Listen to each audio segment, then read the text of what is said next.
Welcome back, everybody, to Ace Attorney. Alright, I got my mango ice cream. I love mango ice cream. Alright, I've taken a long break since, Case 4. Because Case 4 was the original ending, you know? But we're jumping into Case 5. Let's do this. Okay.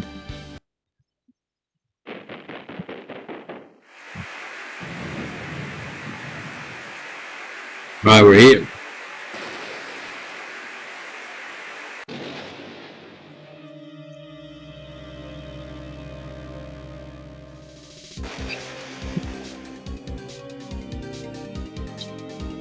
Oh, what? Wait, what am I seeing? Wait, what?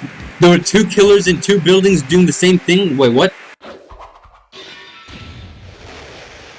Oh, hell nah. That's just a fucking possessed doll. You already know. Who is that? I don't know what. They kind of look familiar. I feel like I've seen them somewhere. Why does that kind of look like, what was her name? Mia. It's been 2 months since Maya left the office. Oh yeah, she left last time, now I remember. 2 months without a single trial. I've had offers, but none I took. Damn, why? That is, until the day that girl showed up. What girl?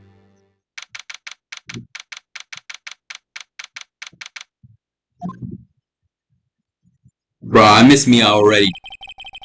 No, I mean, not Mia, what's her name? Maya. Why do I come here to the office every day? It's not like I want to work. There you are, finally. Oh, who are you? Where have you been? My sister's trial is tomorrow. Why do you look so much like Maya? Who are you? Who are you?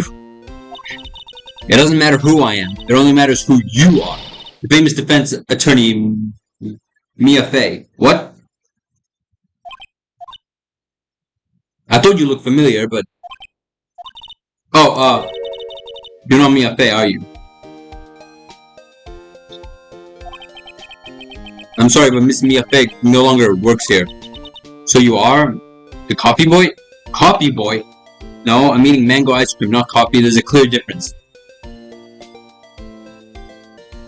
Hold on, I'm thirsty. Let me go get some water. I'll be right back.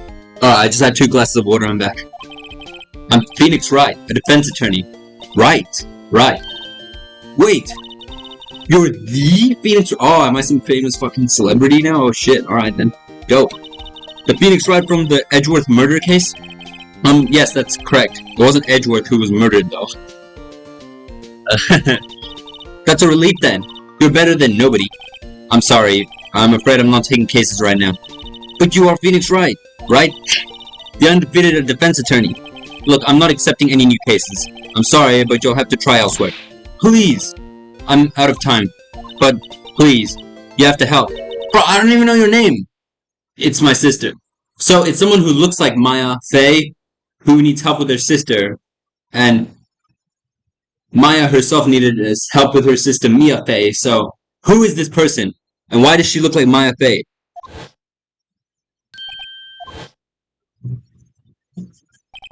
Maya. Could it be? Who the hell are you? Okay, I'll hear you out. Really? Thank you so much. It looks like an older version of Maya Fey. My name's Emma. Emma Sky. I'm a scientific investigator. Scientific investigator? Okay. Oh, it feels good to be back in the world of Ace Attorney. Apparently this case is really long. Emma, was it? So you're a scientific investigator? Yeah, that's right. Is something wrong? No, it's just, you seem kind of jumpy, or maybe just young. Young? I'll be 16 years old this year. Oh, so you're younger than Maya. Oh, I see. Wait, only 16? I'm set to be formally assigned to Form 6 in 3 more years. My work is becoming quite well known, at my age, no less. So what exactly is your current position then? Well, legally speaking, I guess you'd call me an 11th grader. You're 16 and an 11th grade. Actually, I guess that's not so weird. I just realized that's the age I was in 11th grade, so it doesn't really change anything. But I'm ready to do my job, at my age no less. Great, another future professional in training. So what's this about a case? You said the trial's tomorrow. My sister didn't do it. She wouldn't stab someone with a knife. She wouldn't. So, it's a murder case. I don't care if there's a witness who saw her do it. She didn't do it. I know she didn't do it. It's a scientific fact. And there's a witness. Just talk to her. You have to talk to her. Right. I suppose I will. I promised her I'd bring Mia Fey, but that's interesting. Interesting. I can't speak, goddamn. Whenever I play these fucking visual novels, I swear to God, something just doesn't work. How would she know Mia? So you want to be a scientific investigator when you grow up then? Excuse me? I'm not a child, I'll have you know. Still, it's good to have a goal. Albeit a very unusual one. I believe investigations should be done scientifically. Don't you? Yeah. Sure can't fault her for her lack of enthusiasm. But this case is handled scientifically. I'm sure my sister's name will be cleared. Your sister. I've been doing research, you know. I'm developing a new scientific method of case investigation. I'll show you when I'm done. I'm looking forward to it. Guess I should get down to the detention center and talk to her sister. My sister asked for Mia specifically. This Mia Fey person was a few years below her in school. So they went to the same school, huh? She always told me to go to Mia if I ever needed a defense attorney. And well, I need one. Incidentally, Mia is a woman. Now that you mention it, I guess it is more of a woman's name than a man's. So you thought I was literally Mia Fey? Well, I knew you thought, but I didn't literally think you thought, you know what I'm saying? But it's nice of you to help your sister out like this. You must be close. Well, actually, when she gets like she is now, I kind of hate her. Huh? But she's my only family. Your only family. What about your parents? They died in a car accident when I was little. Oh, I'm sorry. Okay, so we're just gonna continue like nothing happened? Okay. Detention center. Everything looks normal. Alright, let's go down to the detention center. I wonder what's wrong with Emma. She got quiet all of a sudden as soon as we arrived. Guard? I thought I told you I didn't want visitors. Sorry, ma'am. It's just your sister. No excuses. Or did you not want a little raise this year, understood, ma'am. What was that all about? Hi, Alana. Okay, for some reason, what do you call it? She's looking very, very familiar. Extremely familiar. She's reminding me, even her hair and the murder thing we saw in the start of the game. This is all giving me Mia Fey vibes. Funny. I seem to remember specifically telling you not to come here. Perhaps my memory is failing? Look, I didn't want to come here either, okay? But your trial's tomorrow and you still don't have a defense attorney. I'll be the one in court tomorrow. This has nothing to do with you, Emma. You do look like Mia Fey. And your sister looks like Maya Fey. Wait, why do you guys look... What? Are you guys related or something? Well, no, they went to the same school, but... Isn't that right, Mr. Wright? Hey, how do you know me? Mia mentioned you. I've heard. Quite a bit. I'm sorry, what exactly is it that you do? My name is Lana Sky. I'm chief prosecutor for this district. You're a prosecutor? Two sisters, one a lawyer. Could this be a coincidence? Emma, Lana. I mean, they're just like... They even look the same. Is something wrong, Mr. Wright? No, I don't want to move. Speak! There's something you should know from the start. Well, what should I know from the start? Which is, the suspect in this case has confessed to the crime. Huh? Wait, but the suspect is... me. I did it. Well, Mr. Wright? Well, why don't you begin by telling me exactly what happened? The crime took place yesterday, February 21st at 5:15 p.m. That's quite specific. It was in the witness's deposition. A witness clearly saw me committing the crime. That was a bit of bad luck, wasn't it? Alright, how can, so, are you trying to get defended or not? Like, are you trying to plead guilty? Like, Can you give me a bit of a reason to believe that you're not guilty, or are you trying to tell me you are guilty? The crime took place in the underground parking lot of the prosecutor's office. The body was found in the trunk of my subordinate's car. Wait, but I saw it happening through a window in the building. What? Prosecutor's office, huh? In your subordinate's car trunk. Classy. I was arrested on the spot, caught red-handed, as it were. Well, that's just great. Genuinely, how am I supposed to, how am I supposed to defend her when she's giving me, like, information that makes her seem like she's guilty? So who was the victim? Even Edgeworth wasn't, at least said that I didn't do it. An investigator with the police department. I suppose the correct term is detective. A detective? Death was due to a loss of blood. He was stabbed once in the stomach. By you? Death wasn't immediate, but the wound was fatal. I see. Allow me to repeat myself, Mr. Wright. The victim was a detective. You know what that means, don't you? Uh-oh. No! Is Gumshoe dead? What, Mr. Wright? What does it mean? Well, it means the police department will consider it a matter of pride to have me found guilty. They will use any means at their disposal to do so. It better not be Gumshoe. I love Gumshoe, bro. This case gets worse and worse with everything I learn. So you're the chief prosecutor. That is correct. I'm responsible for overseeing every trial handled by prosecutors in this district. So you're like, Mia Fey's rival or something? Like, are you like the Edgeworth of Mia Fey? What's going on? I make sure the prosecutors have what they need to do their job and manage every aspect. Those are my responsibilities in a nutshell. That's an awfully large nutshell. So are you, okay, I don't know. Still, I'm a little surprised. I would think you'd recognize the district's chief prosecutor, Mr. Wright. Huh? In fact, it seems impossible. You wouldn't. Lana? What happened to your hand? Oh, this? I cut myself by accident. When I stabbed him, that is. Bro! Can you give me some... Goddamn. Huh? I'm not very good at being a criminal, I suppose. Can you... Oh my god, don't confuse me with your shit, woman. How am I supposed to defend this? Time to change the subject. Wait, she was in the class ahead of Mia, wasn't she? You were in school with Mia, correct? A few years above her. Emma told you that too, didn't she? Well, why not? I did drag him all the way here from his office. Although it seems he has very little in common with Mia. Hey! I was in law school. I was in my 3rd year and she was auditing the class. She was different than the other students. I love being Phoenix Wright in this game because I just prove everyone wrong. They think I'm some, some pathetic defense attorney, and then I just flip the tables. Oh, like, it's epic. This game is so epic. Different. She was strong. She'd do anything to become a defense attorney. Anything.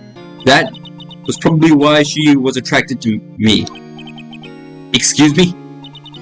Intellectually attracted. Lana was top of her class in school. I was the best there was. Okay, you could have phrased that better. Oh, I'm doing pretty good in school too, by the way. It sounds a bit different from when Emma says it. Well, Mr. Wright? Excuse me? As you can plainly see, I am admitting my guilt. I think it's safe to say, there is no way you can take this case. None. But Lana... Why?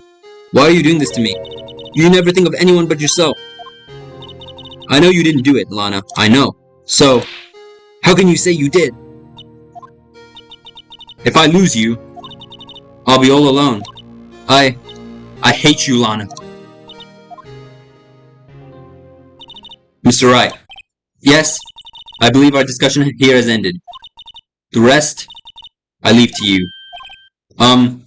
You mean you're requesting my service as your defense? Don't lose any sleep over it. Your client has confessed after all. The case is over. Right. I'll do what I can to get to the bottom of this. Okie dokie. Lana has confessed to the crime, yes? But something doesn't fit. It's that look in Emma's eyes. But what's going on? There's something else going on here, and I'm going to find out what. But, as far as this game goes, the trials actually mess with my mind. Like, what do you call it? Other games I've played, the trials didn't nearly mess with my mind as much. Like the fourth case, I was still struggling to understand it while we were going through the case. Alright? I now completely fully understand how it worked. What do you call it? And we're just getting into this case. She's pleading guilty, but she wants me to be her defense attorney. Like, what is going on? What is this Reddit meetup? I'm sorry, Mr. Wright. Huh? About what? My sister. She's not always like that, you know. I just never expected to be defending another prosecutor again. She's changed a lot. She used to be so gentle, always smiling, everybody liked her. I see. Sorry, but I'm having trouble imagining that. What happened to her? I don't know for certain myself. I think maybe she's... well, maybe not. Sounds like there's something there that defies a simple scientific explanation. Let's go check out this underground parking at the prosecutor's office, shall we? Okay. Is there anything else you want to say? No. Ah. So this is the lot where it all happened. Looks like they're still investigating. Funny that my first visit to the prosecutor's office should be like this. Hey everyone, keep up the good work! Hey, what are you thinking? Well, they are going to be my co-workers 3 years from now, after all. No harm in saying hello. Actually, there is. You know, attorneys aren't supposed to examine crime scenes. I'm trying not to stand out here too much. See? Hey there! You expecting to go unnoticed here, partner? Partner? Oh! What do we have here? Hi, buddy. Oh shit, I feel like I'm gonna get my ass jumped by this guy. Looks like a Bambina got loose from the ranches and is up to no good. Folks gotta learn to keep them doggies tied down, partner. Mr. Marshall? Marshall looks more like a sheriff to me. Looky here, Bambina. I know how you feel, but this is my gang's gold strike, see? Strike.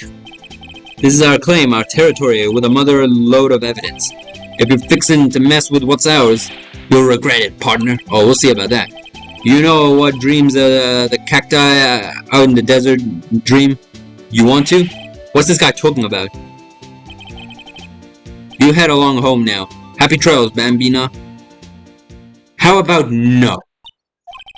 Was that, hombre, a friend of yours? Kind of. Sort of. Yeah, he's a detective. Who thinks he's a sheriff from the Wild West, it seems. Alright. Wait, so we're not... Let me examine. Okay, don't worry. I remember... Uh-huh! A ladder! That's a step ladder. What's the difference? In scientific terms, please. Scientific, huh? Look at the basic nature of things, Mr. Wright. This all seems so horribly familiar somehow. Look, a door. That must mean something. Were my capture cursors on? While I'm playing Ace Attorney? I'm not sure that door means anything. No, it won't open. A mysterious lock. I failed to see what's mysterious about it. Mr. Wright, you need to learn to enjoy life.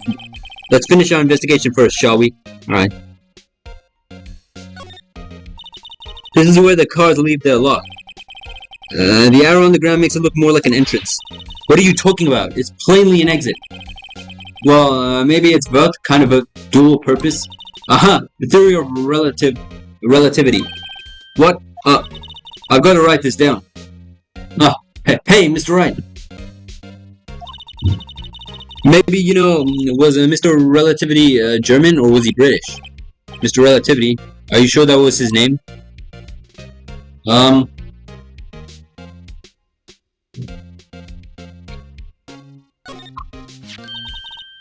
Here, a phone. Let's see if it works. Hey, don't touch stuff we don't need to be touching. I can't hear anything. My ears. No, my ears. Maybe it's due to the barometric pressure. What is she babbling about? Hey, what did you just say? See, you can hear just fine. The phone's broken.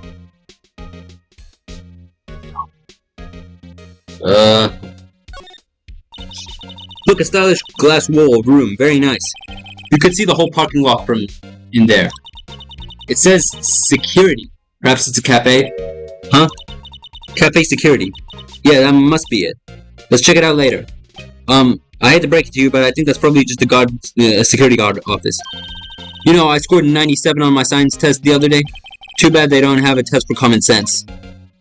Hey, don't be judging my little pal over here, you know what I'm saying? What the hell's this?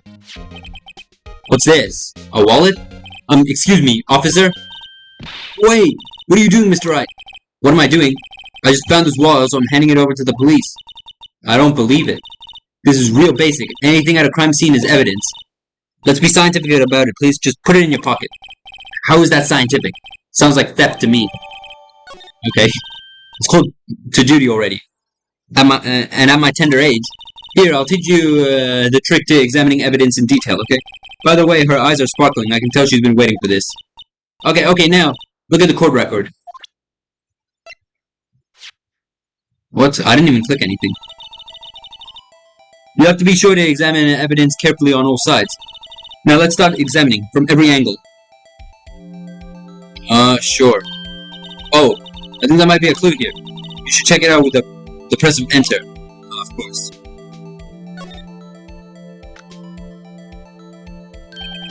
This is an ID card? Surgeon Bruce Goodman, ID 5842189. See? Well, isn't scientific investigation useful? I guess. Though I don't see what science has to do with it. Yeah. Let's be sure to examine every piece of evidence we find. I guess I've got to be on my toes from now on.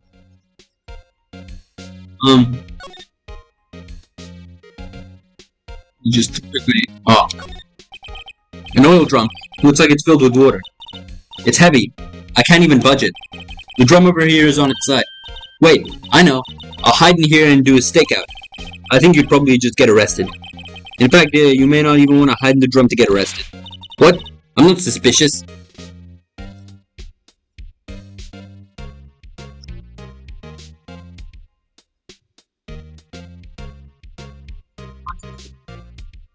Okay.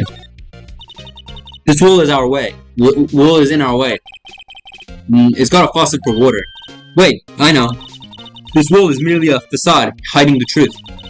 This is no wool, but a water tank. I fail to see how it makes any difference either way. Okay,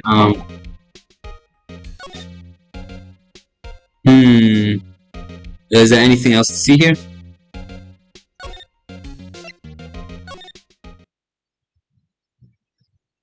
Why am I using my mouse? Hold up. Let me hide my cursor. Oh, there we go.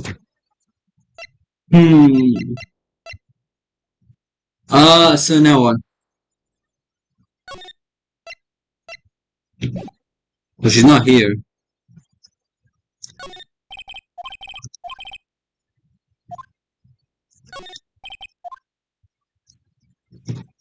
Everything here is the same.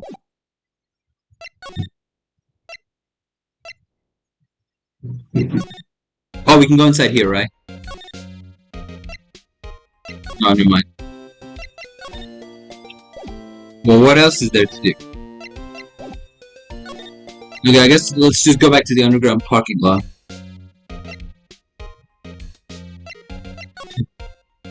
Well, I've already investigated everything here.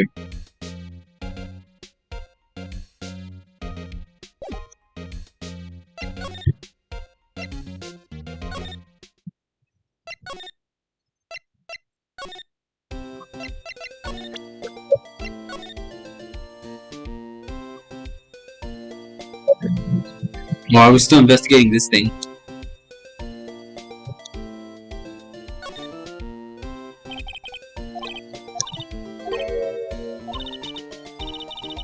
There's a reason we have a written language in the first place. True. Surgeon Bruce Goodman. ID Yabadab. See? Wouldn't that be better?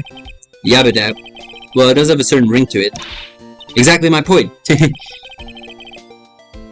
it doesn't take much to amuse her. Yeah.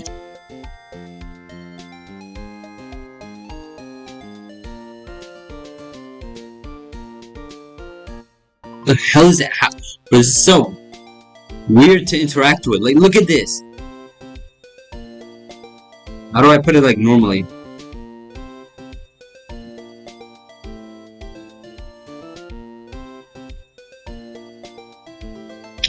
Ah! Rotate. Oh, I can rotate with...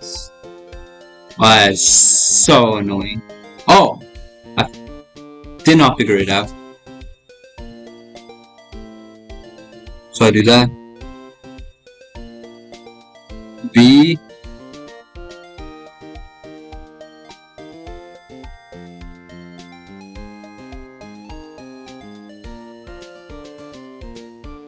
And it's upside down.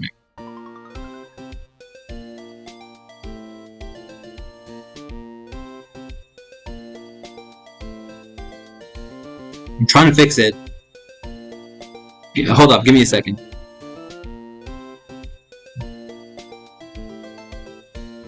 Okay, I have no idea how to fix it.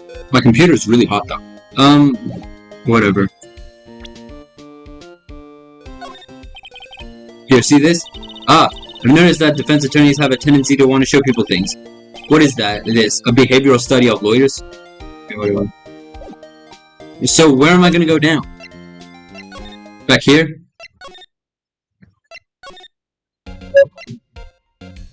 Ah, never, oh. Oh. Oh my god.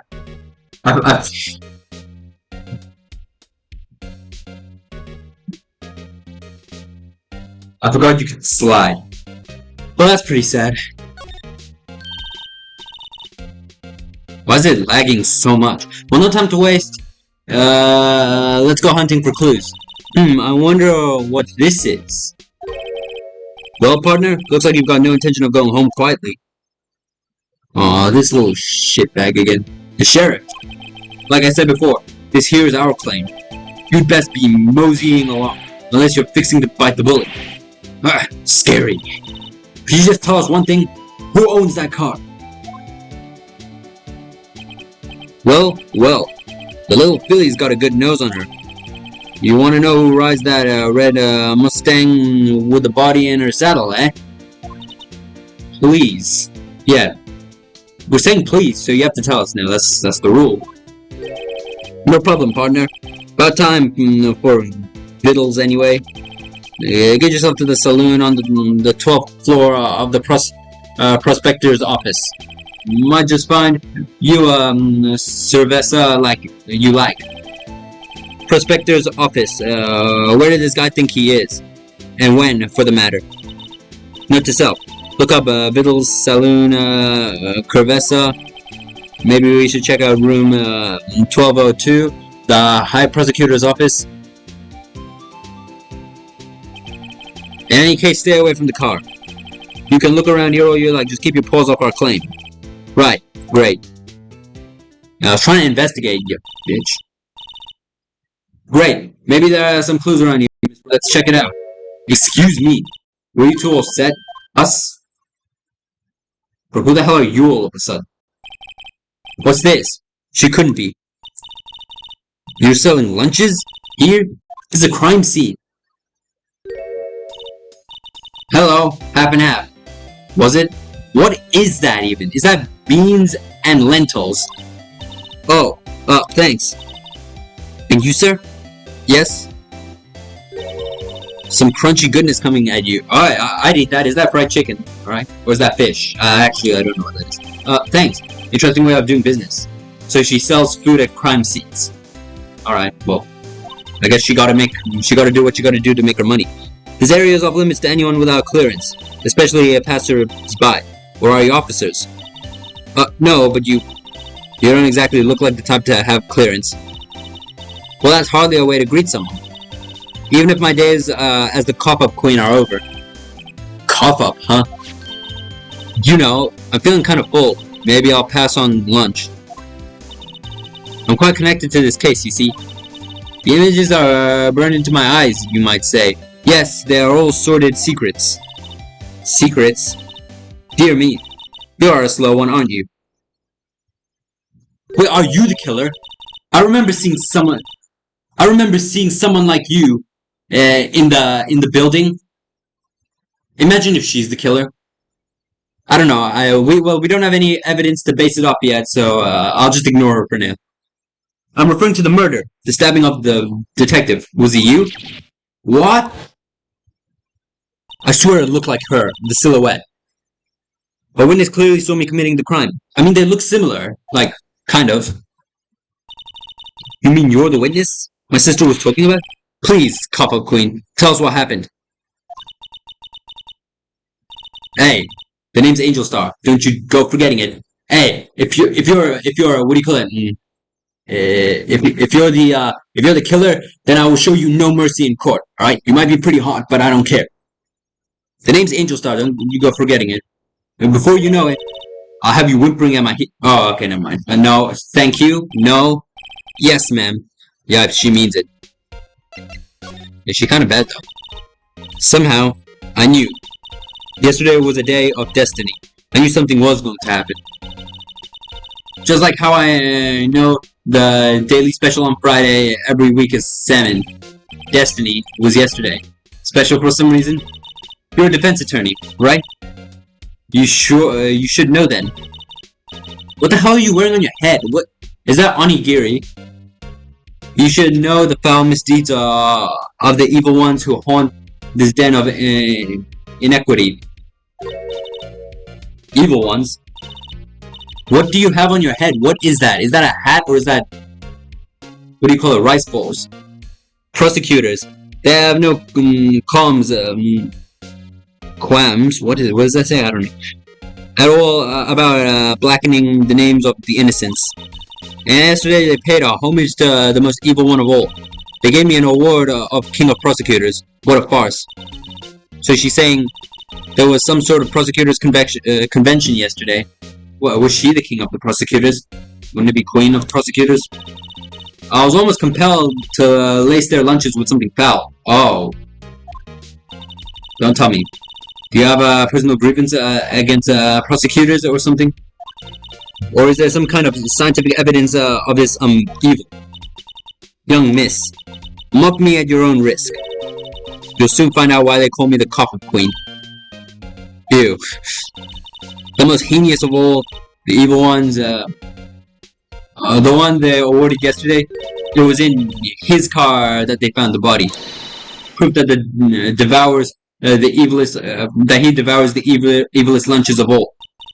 Really? Really what? I'm totally confused. I have no idea what they're talking about. One thing's clear, this lunch lady has a thing against prosecutors. So what exactly was it that you witnessed, Miss Star? It was a fascinating spectacle, to be sure. I now feel like I know what they say when they saw about a woman's wrath. To see Lana Sky wield that knife so... her knife flashed in anger, bringing him up to a sad end. It was truly a sight to see. You mean you saw the very moment of the crime?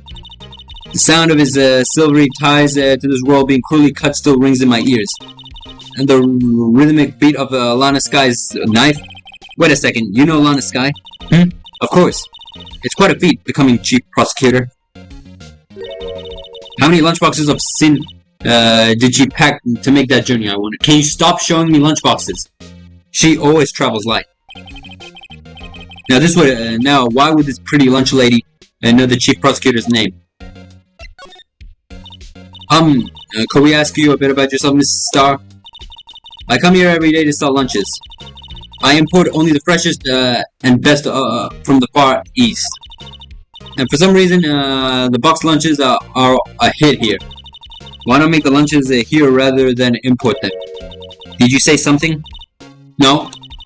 Only true connoisseurs can understand. Okay, you've shown me like 12 lunchboxes now. The kind you can only tell someone who has tried General So's trilobite lunch set. Never mind, you win. Does look like live fish in there, bro. I don't want to be a part of, I don't want to appreciate a part of this trilobite's flavor. Anyway, I come here every day to sell lunches. Yeah, you said that. My boyfriend works in the security rooms here at the prosecutor's office. Your boyfriend? See the security room over there? The glass-walled booth. I sell my lunches, and since I'm here anyway, I drop in to see him. Since you're here anyway, I guess selling lunches is more important than romance. So, to scientifically analyze the data available so far, you, Miss Star, are a lunch vendor with an ulterior motive for coming here.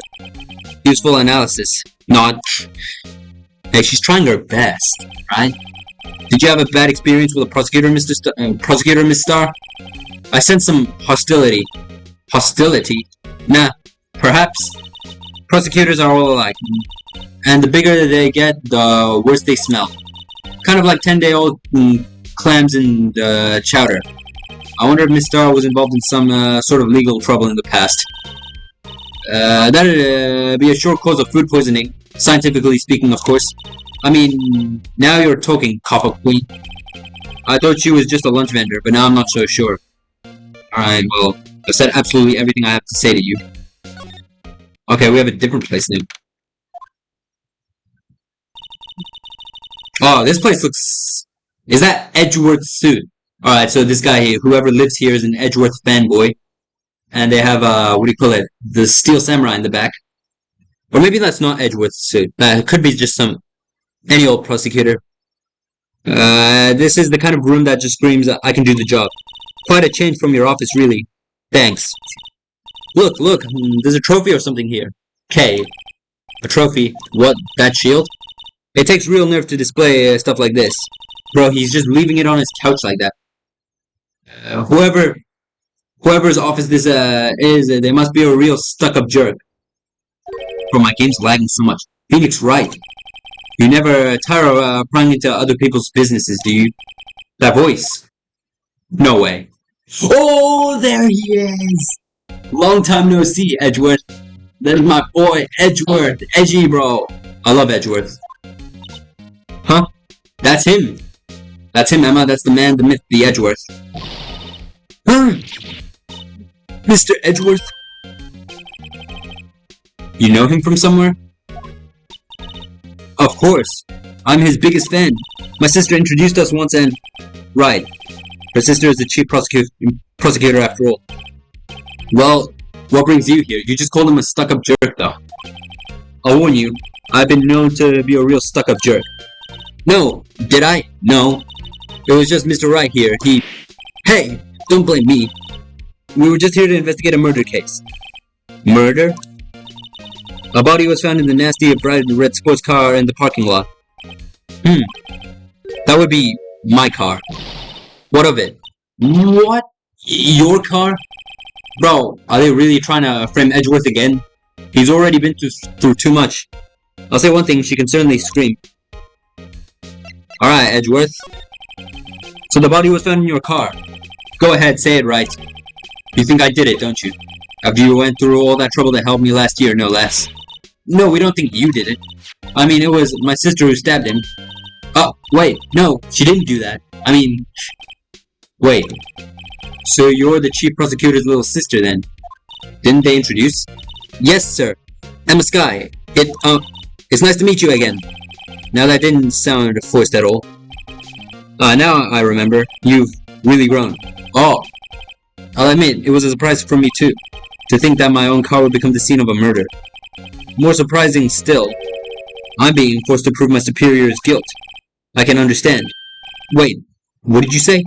Lana Sky is the chief prosecutor, the top prosecutor in the district. She can prosecute herself, so I'll be the prosecutor at the trial tomorrow. You, Mr. Edgeworth. To be honest, it's a bit of a miracle that I'm still here after all. What do you mean? Rumors. You've heard the rumors about me, haven't you? Oh, there's rumors about Edgeworth, don't worry. Tell me who's spreading them rumors, I'll find them and square up with them quick, you know what I'm saying? Miles Edgeworth. It's hard to remember a time where there weren't rumors about this guy. Forging evidence, arranging false testimonies, illegal searches, you name it. Thanks to you, my innocence was established in the trial at the end of last year. However, there are some who say I'm the responsible for the current incident. What? That's crazy. Some people need very little excuse to think ill of others. It's a fact of life, impossible to stop. But some of them even go so far as to present me with toys like this. Oh, so that's a toy. They think it's funny. Toys. That bronze shield. There's gotta be a story behind that one. Chief Prosecutor Sky, yes? We first worked together on a case 2 years ago. It was my first big case. That's right, I remember. 2 years ago. I wasn't even a lawyer yet. Since then, I always felt she was looking out for me. It appears I was mistaken. Mistaken? Why? I mean, I know she's not the warmest person, but I'm sure she felt some responsibility for you. Then, why? Why did she stab someone in the trunk of my car? Not only that, she stabs him with my knife. Oh, she's really trying to, well, whoever the killer is really trying to pin the blame on Edgeworth.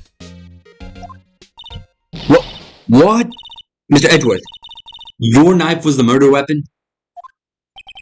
To be specific, it was the knife I keep in the toolbox in the trunk of my car. Edgeworth, how did they open the trunk in the first place? Wouldn't it be locked? Did they steal your car keys too? What's going on? Are you sure you didn't do it? Bruh, don't blame Edgeworth. I already know he's innocent. Come on, can't he take a joke? You have a strange sense of humor, Mr. Wright. I was joking. So this is your place, Edward. This place actually looks really cool. Oh yeah, you are a fan of the Steel Samurai. I forgot.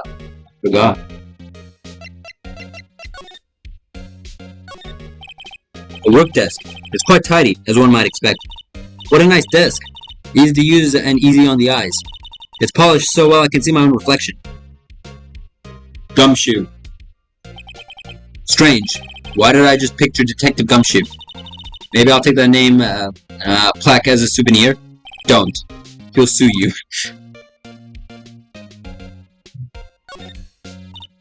Whoa! What a view! It must be real nice to have an office on the 12th floor. I guess you would feel important. Incidentally, were you to jump out the window, the time till impact with the ground would be... Got it! Approximately 2.23 seconds. That's handy to know. My! What an amazing bouquet! Just arrived for Mr. Edgeworth. I was trying to interact with the Steel Samurai. No kidding. Hey, there's a card on it. Back off from the dead, Wendy. Wendy. I've heard that name somewhere before. And beside it, a giant Steel Samurai. Wow, I want one. Huh? There's something written on the bottom of his foot. Between a rock and a hard place, Wendy. Wendy. Is she Mr. Edgeworth's fiance? Oh, is that Wendy? Oh, Windberg. I don't think so. Windberg. Oh, cute. What a pretty tea set. I got more for the instant tea bags myself. Amazing. The drawer below is filled with packets of tea leaves. They're all sorted by place of origin and flavor. Look at this royal blend. One exquisitely splendid concoction. There's such a thing as taking a hobby too far. Edgeworth plays chess? Hey, a chessboard. I'm not too up on my chess, but it looks like blue's in a bit of a tight spot. Isn't it supposed to be black and white? Why is there blue? The red knight have surrounded the blue pawn. Huh? Those horses are mounted knights. Their swords have really sharp edges. And check out the poor pawn. His head is kind of spiky. It kind of reminds me of you. Mr. Edgeworth might be an avid chess player. What's wrong, Mr. Wright? Edges surrounding a pawn with spiky hair. No, it's nothing. Okay, I see. Mr. Edgeworth, Phoenix Wright? Wow, the jacket is even lacier than his usual ones. This must be his lucky trial jacket. Lucky jacket, right? I've never seen him wear it. I'm sure there's a story behind why it's in a frame. Maybe I'll be naughty and take a picture. She's getting way too excited about this. Mr. Edgeworth has such a comfy soda. Sofas like this make me want to curl up and take a nap. I bet he pores over his case files here in the wee hours of the morning. Then he takes off his jacket, rolls up his sleeves, and goes to sleep using his arms as pillow. I don't believe it. She's actually daydreaming about Edgeworth working. I bet in the morning he has sofa hair and little creases in his cheeks from the seams. He's so cool. Sofa hair is cool. I've been wondering, what the heck is this? It has a big K on it. Prosecutors. Huh? What's that? It's the King of Prosecutors trophy. King of Prosecutors? Oh. It's a great honor. They send it to the Shield to the best prosecutor each year. Did you win it? Were you the best prosecutor, Edgeworth? Were you the best one, Edgy? What? So that K. That's... K stands for King. Yeah, you got a problem with that? I didn't design the thing. King of Prosecutors. Kind of like Employee of the Month, only better.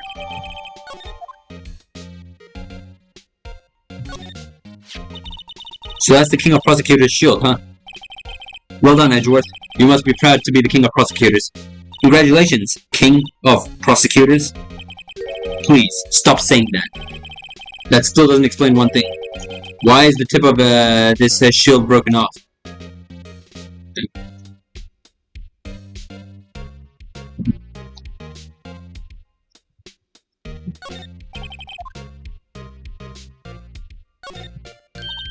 Whoa!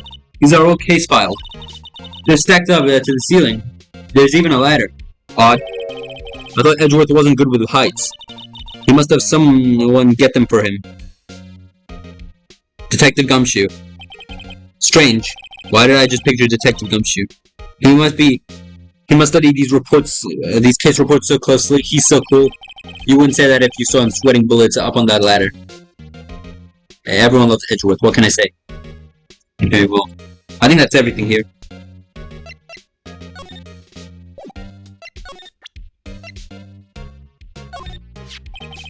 Say, Edgeworth, I was wondering about this. Mr. Wright. Huh, what? Are you sure you should be showing that to Mr. Edgeworth? Oh, he'll take it for sure, won't he? I wish I could be on the same side as Mr. Edgeworth, but then my sister would be found guilty. If she sighs any deeper, I'm gonna start getting depressed.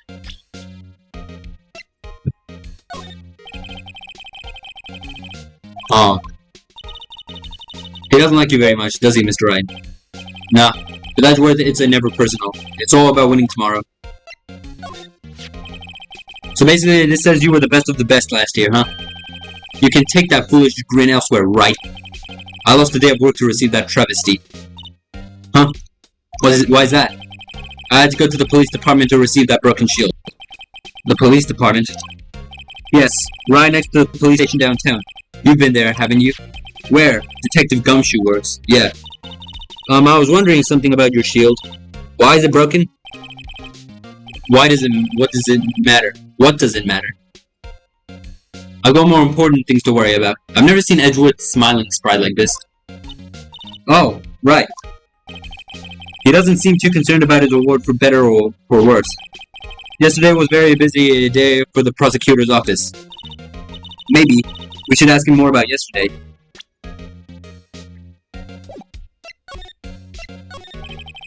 Could you tell me more about yesterday? Day of the murder? Yesterday was the annual cleaning day at the prosecutor's office. Cleaning day? Working with the police department, we sort of file all evidence for solved cases. We call it evidence transferal. Wiping your hands of old cases, in other words. Oh, and another thing. A ceremony was held at the police department. There's an annual review and awards for outstanding police officers and prosecutors. And that's when you got the shield. I was at the police department yesterday afternoon. I got back here at 5:12. That's very precise. People like myself and Mr. Edgeworth pride ourselves on our precision, Mr. Wright. No, I place little faith in my memory. The only thing I trust is solid evidence. This is the parking stop for the underground lot. The murder took place at 5:15. So the murder happened right after you got back. What, right? I'd appreciate it if you direct that suspicious glare elsewhere. Who the hell are you? Oh, excuse me, but is Mr. Edgeworth, anywhere on the premises? I'm Edgeworth. What is it? I'm here, sir. At the request of your chief, sir. I've got your report, sir. Report? What? Did you find new evidence in the case against Chief Prosecutor Sky? I don't like the way this conversation is going at all. Sky, sir. No, sir. No name of that kind, sir. Not in this report, sir. I think I just heard Edgeworth's lid below. Mr. Edgeworth's lid isn't on very tight, is it? I made a clear request to the police department, did I not? I need to focus on the trial tomorrow, so don't bring me anything unrelated. Sir, but, sir! I'm just following orders, sir. They told me to bring this to you. I wasn't aware of the part. Give me your name. Yes. Yes, sir. Meekins. Meekins, sir. Officer Meekins. Right, Officer Meekins. Take your report and leave. And good luck with that raise next month. But, sir, I didn't know. Poor guy. Looks like he was absent on the day they gave out brains and good luck. Ultimate lucky. Unlucky. Right. Yes, sir. He caught me off guard. As you can see, I'm busy. You may leave now. Let's do what he says, Mr. Wright. Alright, Mr. Edgewood. The victim was a detective from the same department as the patrolman just now. Go down to the police department. You can ask more there. Thanks. Seems to have finally calmed down at least. Alright.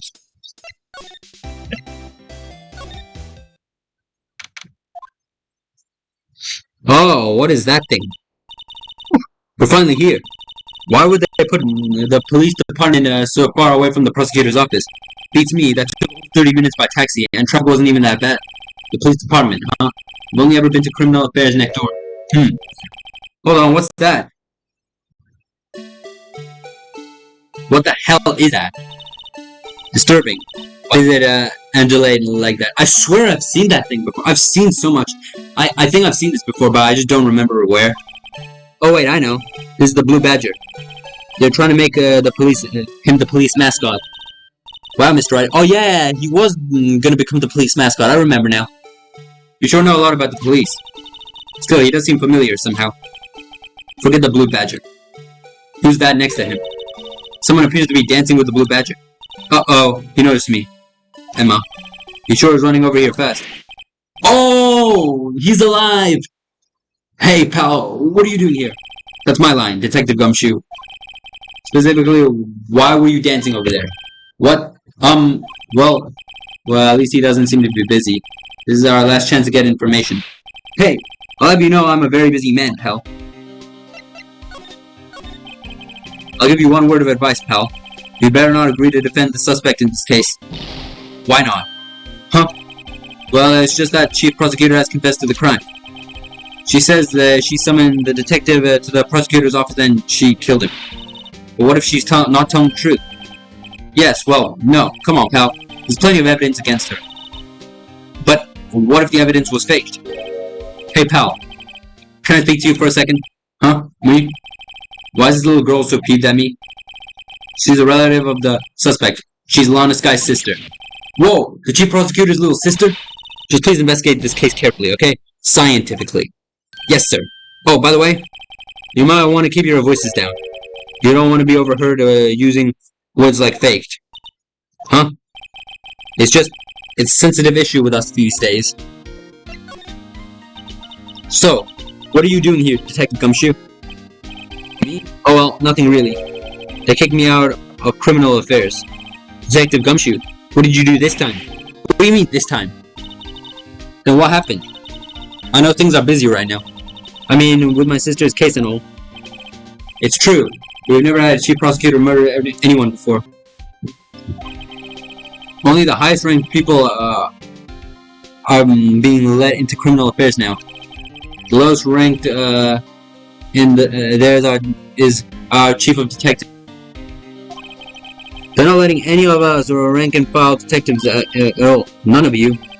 I know this is an important trial, but isn't that a little odd? So anyway, I thought I'd spend the day getting the Badger dance down pat. Isn't there anything else you could be doing? The chief of police himself is directing this investigation, pal, and Officer Marshall was assigned to the underground parking lot. Officer Marshall. Now that I think about it, Emma didn't seem to know that Marshall guy. A patrolman in charge of a crime scene. It's unheard of, pal. Okay.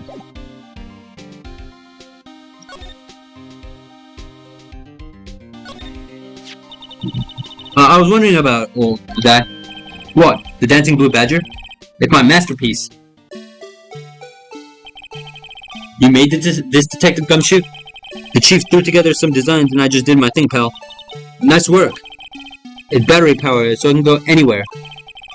There's no switch, so it just dances until the battery dies. Poor Blue Badger. Fated to dance until he drops.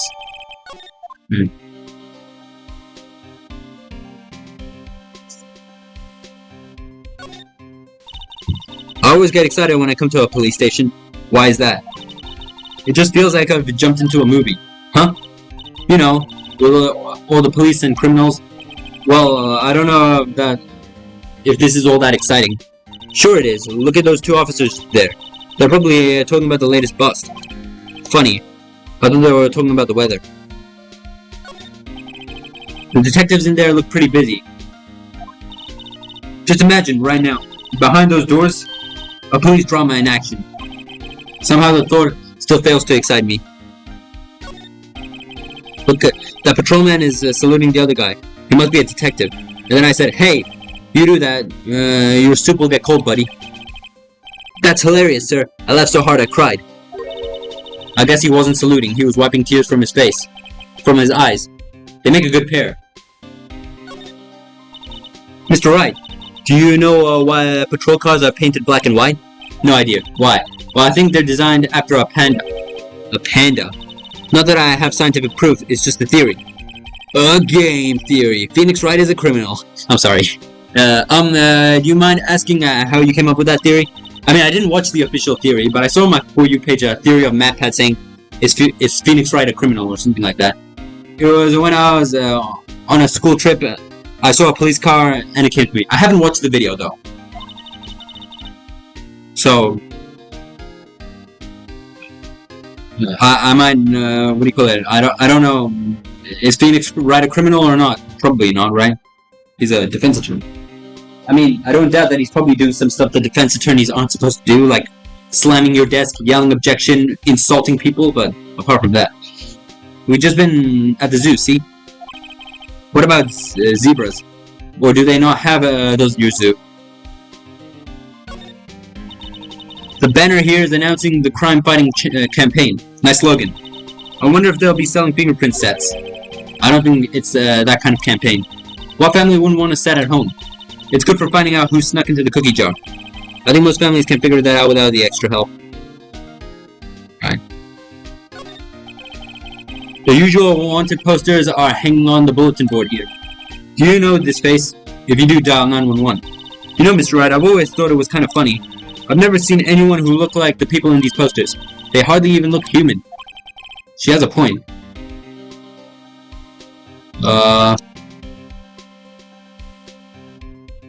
Yeah, nothing else.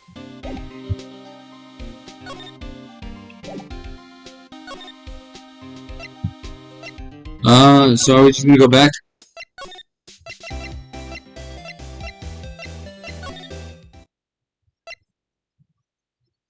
Edgeworth's gone.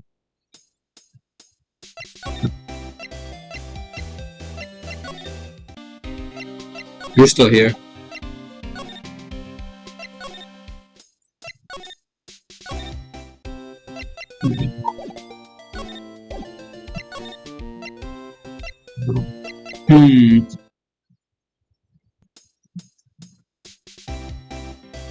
Can I, move? No. Examine and slide. I can't slide. You have anything else? I guess I'll just talk to you, right?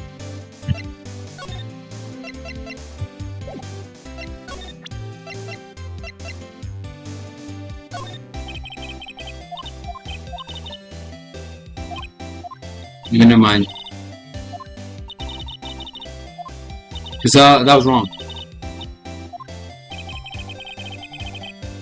Wasted time.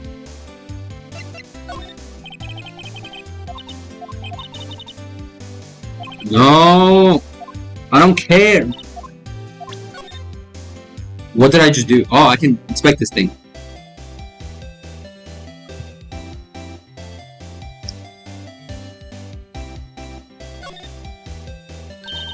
Hey, check it out, there's a metal plate here. It looks like the names of all the previous recipients are engraved. Wow, one guy's listed a bunch of times. One guy's listed a bunch of times.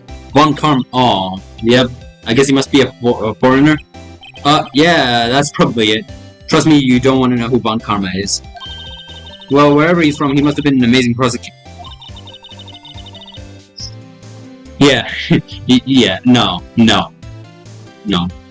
I'd like to meet this Mr. Von Karma sometime. When she said that his name does have a kind of a ring to it. Bro, Phoenix, how do you not remember this shit? Come on, bro. Come on, man. You literally beat him. I figured out how to straighten it. Oh, never mind. Right. No, this thing pisses me off.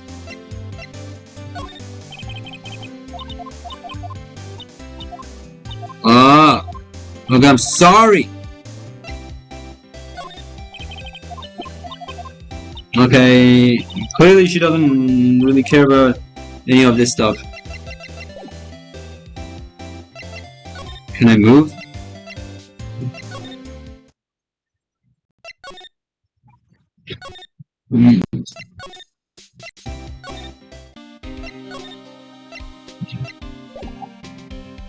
How can I present this to him? Found in Mr. Edgeworth's car, stabbed with Mr. Edgeworth's knife, huh? What would drive the Chief Prosecutor's guy to do such a thing? Wait, I mean, sure, if someone, of course, someone else who really did it. Someone who must have had a grudge against Mr. Edgeworth. The car and knife do seem a little too well organized to be a coincidence. Poor Mr. Edgeworth. What could have happened? We have to find out a little more about what's going on with Edgeworth. Hey, that's it. That's the King of Prosecutors award that Mr. Edgeworth got yesterday. Yesterday? I thought it was... Okay, never mind. I thought it was a while ago. Were you at the awards ceremony, Detective Gumshoe? Of course, pal. I got an award for diligence myself. Ah, congratulations. I was wondering, why is the award a shield? And why is it broken? Oh, there's a reason. I'll tell you what it is later. Apparently he's forgotten. But I was proud of Mr. Edgeworth for... What am I saying? Bro, I need some more water. Hold on, I'll be right back. I got myself a glass of water. I'm gonna just chug it right now.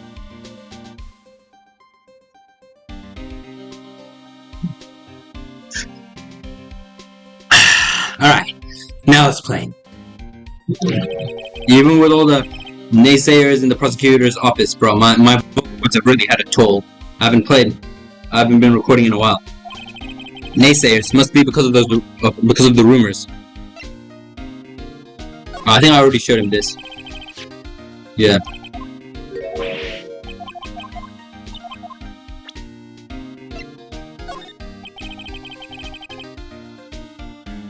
Your mouth shut on that one, bro. It's just you made the thing.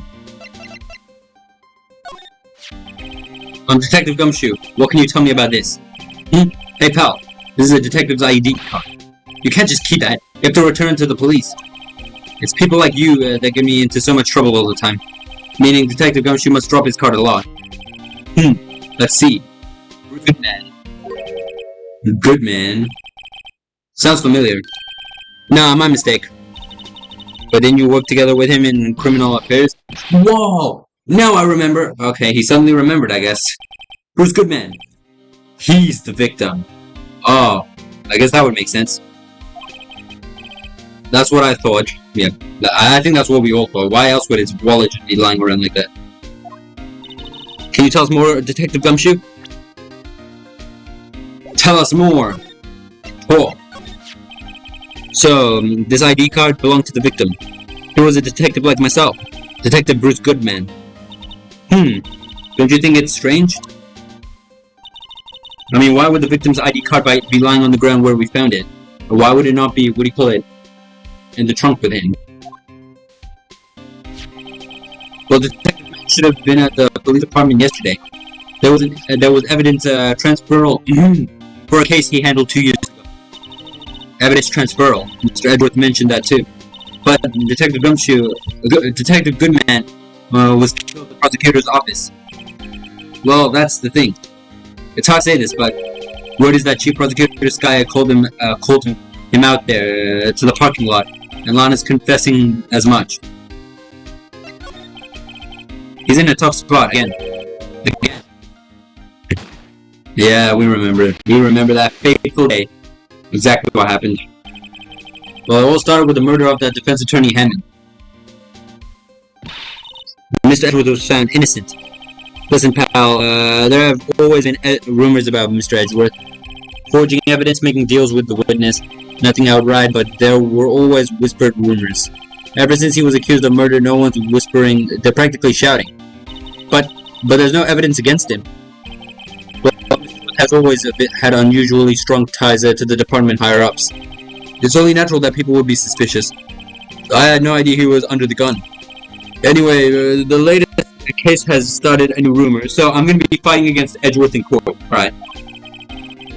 People say the only reason he took this case is because he's aiming the chief prosecutor for the chief prosecutor's position himself. Edgeworth wouldn't do that. Come on now. What?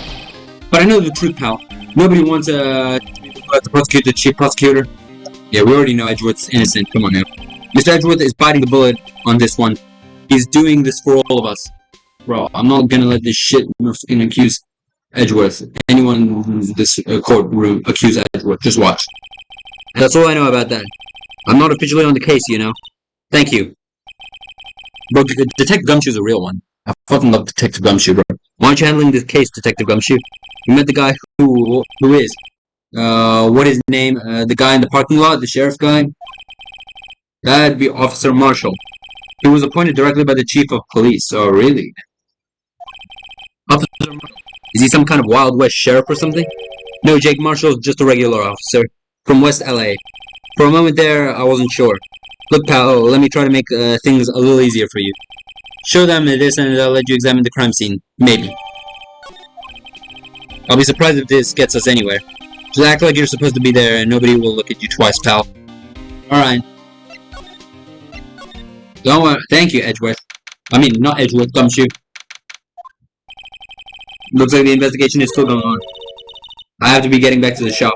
Sorry, it looks like I'll be stuck in this pit till the sun sleeps.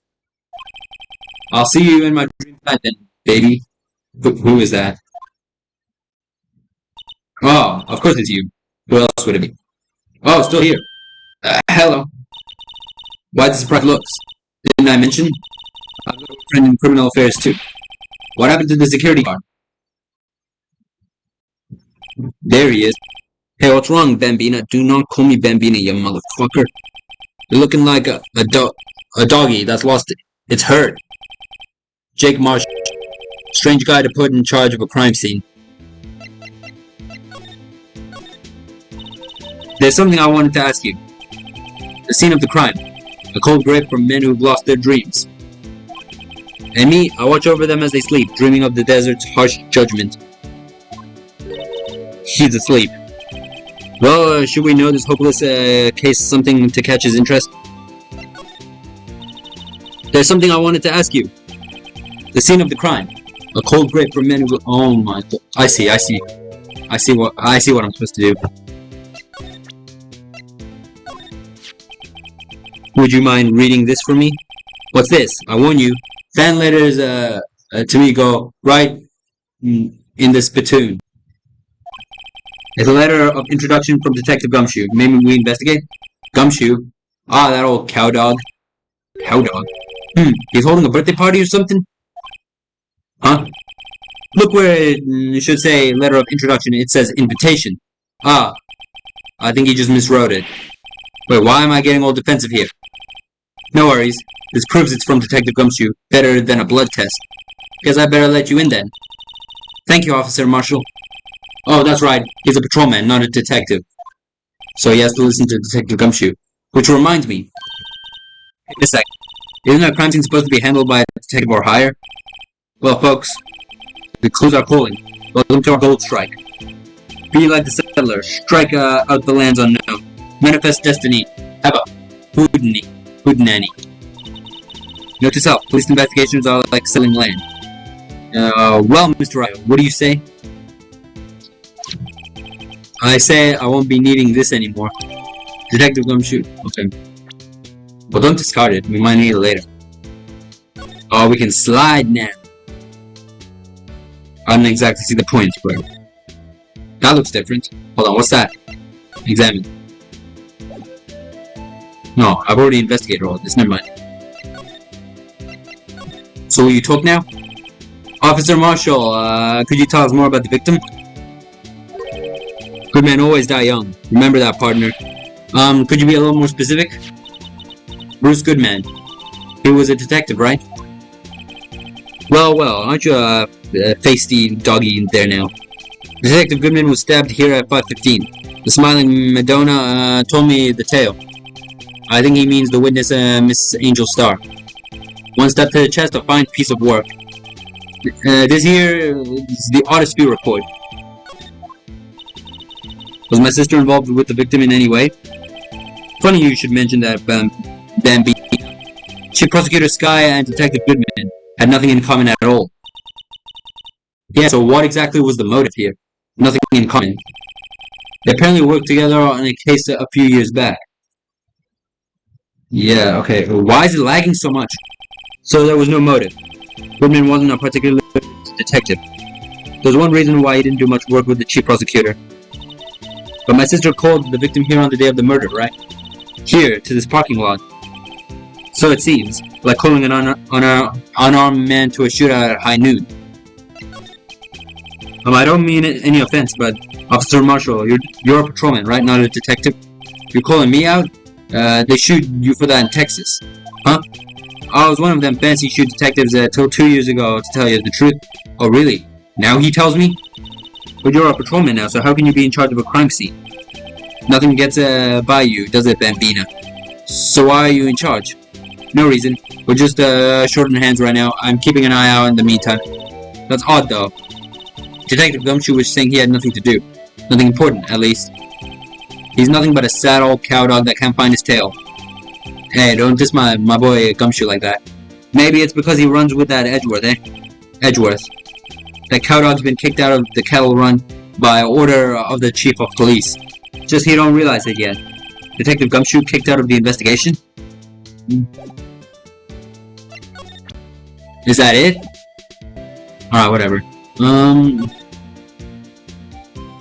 Well, we can slide now, so there should be something here. I don't want to move. Actually, maybe... Examine. Why does it say we haven't examined this stuff? We've already examined it all. B block is through here. That's where the visitors park. I can see the lunchland from over there, far in the distance. Hey, you're right. I like the cute design on the door. I can see a cartoon cow munching down on a juicy looking steak. A cow munching on steak. That doesn't really... Doesn't that strike you as a little creepy? Yeah, cow cannibalism. Just don't think too deeply about it and you'll be fine. Yeah. This appears to be the car where the body was found. It looks like the lock on the trunk is busted. Oh, so they broke it open. That's how it worked. The crime took place in the underground parking lot at the prosecutor's office. The body was found in the trunk of my subordinate's car. Quite a luxury car. It just screams, I have money to burn. Yeah, prosecutors get the big bucks. Edgeworth must be fucking rich. A block. This area is reserved for prosecutors. Defense attorneys are regulated to B block. I dream of the day I'll be able to park my car here. I'll go over to B block, buy my hamburgers from you, Mr. Wright. I'm not planning on giving up my job that soon. This looks like a cell phone. Scientific analysis would suggest this belonged to the victim. I can't think of anyone this could belong to. What's so scientific about that? Should we check it out? Check it out. Right. Let's check it out.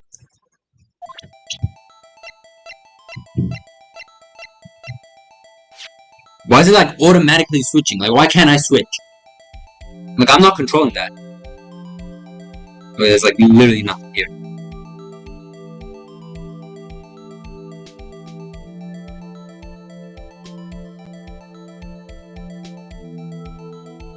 Oh, hold up. I saw something. Up. Down. Up. Boom! That's not a boom. Boom! Man, what a boring strap. What's wrong with it? Everyone has different tastes, you know. Check out mine. It's a pink princess strap. These are hard to come by, you know. I see the series as popular as ever with the kids.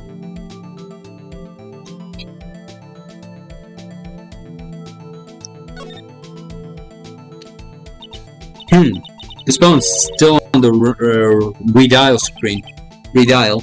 Mr. Wright. Most phones keep a record of all calls you've made and received. Yeah. You just press the blue button to display the number you called. Convenient, isn't it? I'm surprised you didn't know about it. Sorry to disappoint you, but even I know about things like redial. Huh? Oh, I'm sorry. It's just, you never know with people from your generation. Whatever, let's check this phone out. I want to drag this thing. There we go. Finally. Now to see who the owner of this phone called last. Note to self, a defense attorney doesn't think first, he just pushes the button. Uh-oh, what did I do? Hey, that song, I know that. Hey, what's going on over there? Oh, sorry. Yeah, I see you, partner. You pressed redial on that phone, that there phone, didn't you? I was investigating. Well, yeah. Whose phone is this anyway? Who's on the ground over there? Whose is it? That belongs to Chief Prosecutor Sky. What? It's my sister's? She apparently dropped it when she was taken to custody right after the crime. Look, the last call was made right when the murder occurred. Looks like she was just fixing to call someone. Except she only spoke for a few seconds according to this. Who did she call? No idea. Sorry, partner. Now, I got a question for you, partner. I heard a phone ring just now. One of those new fangled ringtones. Oh, that? Oh. I'm sorry, that was my phone. What? Your phone? Yeah, it's kind of strange, but someone called me right as we picked up the other phone. A wrong number. I hope you're not lying. They shoot you for that in Texas, partner. Okay. Uh-oh, I've incited the wrath of the Lone Star patrolman. So kinda just lied, alright. Who are we talking to? So there's no connection between Detective Goodman and my sister. That's correct, but there's a goldmine of evidence against her. Why do you keep cutting your beard with Prospector tomorrow is none other than Edgeworth himself. I'm afraid your sister's fate is decided, Bambina. Many condolences. Officer Marshall. Yes, Bambina? How can you say that? You and my sister, you were... Is there something between the cop and her sister that I don't know about? So they know each other? I apologize, Bambina. Something must have gotten to me. Maybe it's a dry wind that blowing through the prosecutor's office. Dry wind or ill wind, someone's up to something here, but who? Suspicion about Mr. Edgeworth have been flying around for nearly 2 years now. Forged evidence and arranging testimonies, you mean? He was unbeatable because he did whatever it took to win. Unbeatable, that is, until he met you. But rumors are just rumors, aren't they? These are prosecutors that we're talking about. Evidence is everything to them. If all the rumors about Edgeworth says sure, you find one person. But they're off limits. Untouchable, you might even say. One person? Who? Hate to say this, but it's your sister, Bambina. Chief Prosecutor Lana Sky. What? My sister? Edgeworth couldn't rustle those cattle by himself. Some people load their guns with bullets, some people load them with deals. What you're saying, Edgeworth was the one making deals to win trials? Where there's gunshots, there's bound to be bullets. What the old-timers say. There's a big old secret hidden around somewhere. Everyone knows it. Is that why Detective Gumshoe was taken off the case? Did they target him because he was closest to Edgeworth?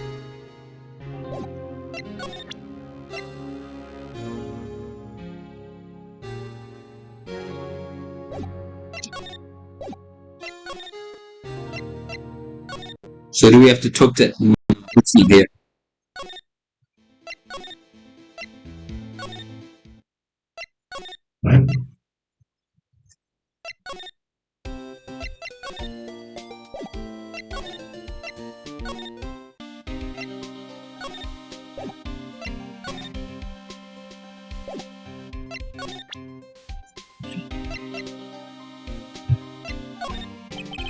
As a detective.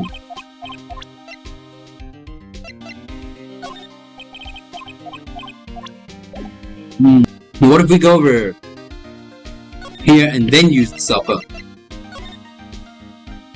Because now he's not here to stop us.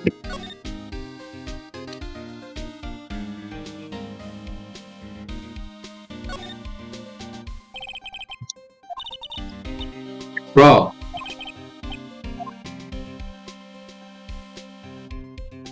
Nothing else to do then?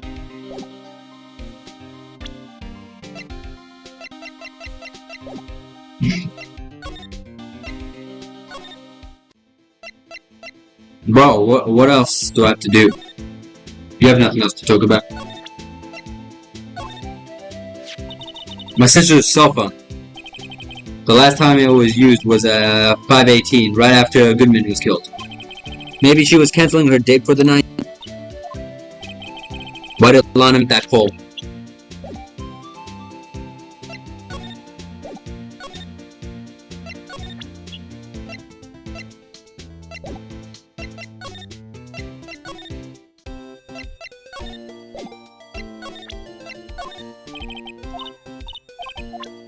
Bro, what am I supposed to do?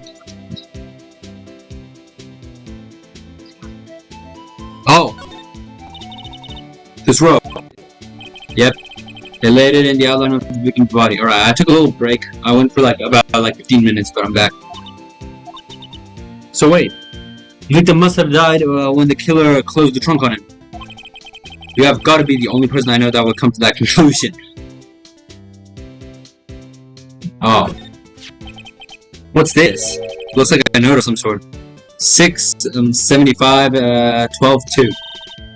Look, something's written on it. I wonder what. Yes. I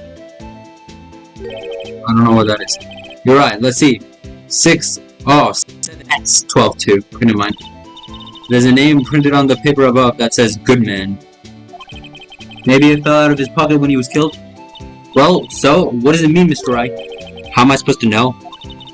Note to self, a deductive reason to go Edgeworth, not Wright. I'm sure Edgeworth wouldn't know what this means either. So well, how are we doing, Mr. Wright? I guess we've got this. We have a notice field report and up from the big man cell phone. So you think we'll be okay? Well, the only thing still bothering me is that Lana is confessing to the crime. She says she did it. No problem. I can guarantee that she's not the criminal. Oh, by the way, Emma. Yes? I know that your phone plays when it rings. What? Oh. Oh. What is that ringtone? I swear I remember it, but I don't know where it's from. It's the Steel... Oh, it's the Steel Samurai theme song, isn't it? That popular TV show for kids. That makes me think, that reminds me even more of Maya Fey. The phone that rang earlier wasn't mine. It was yours. At 5:18, just after the murder took place. Your sister called you, didn't she, Emma? I'm sorry. Can you tell me what you talked about? She hung up right away. I see. The detective is murdered, and the suspect is the top prosecutor in the district. I've got a bad feeling about this. Like, maybe I still don't know everything that went on here. Bro, what? Oh my god, are we gonna jump into the trial already?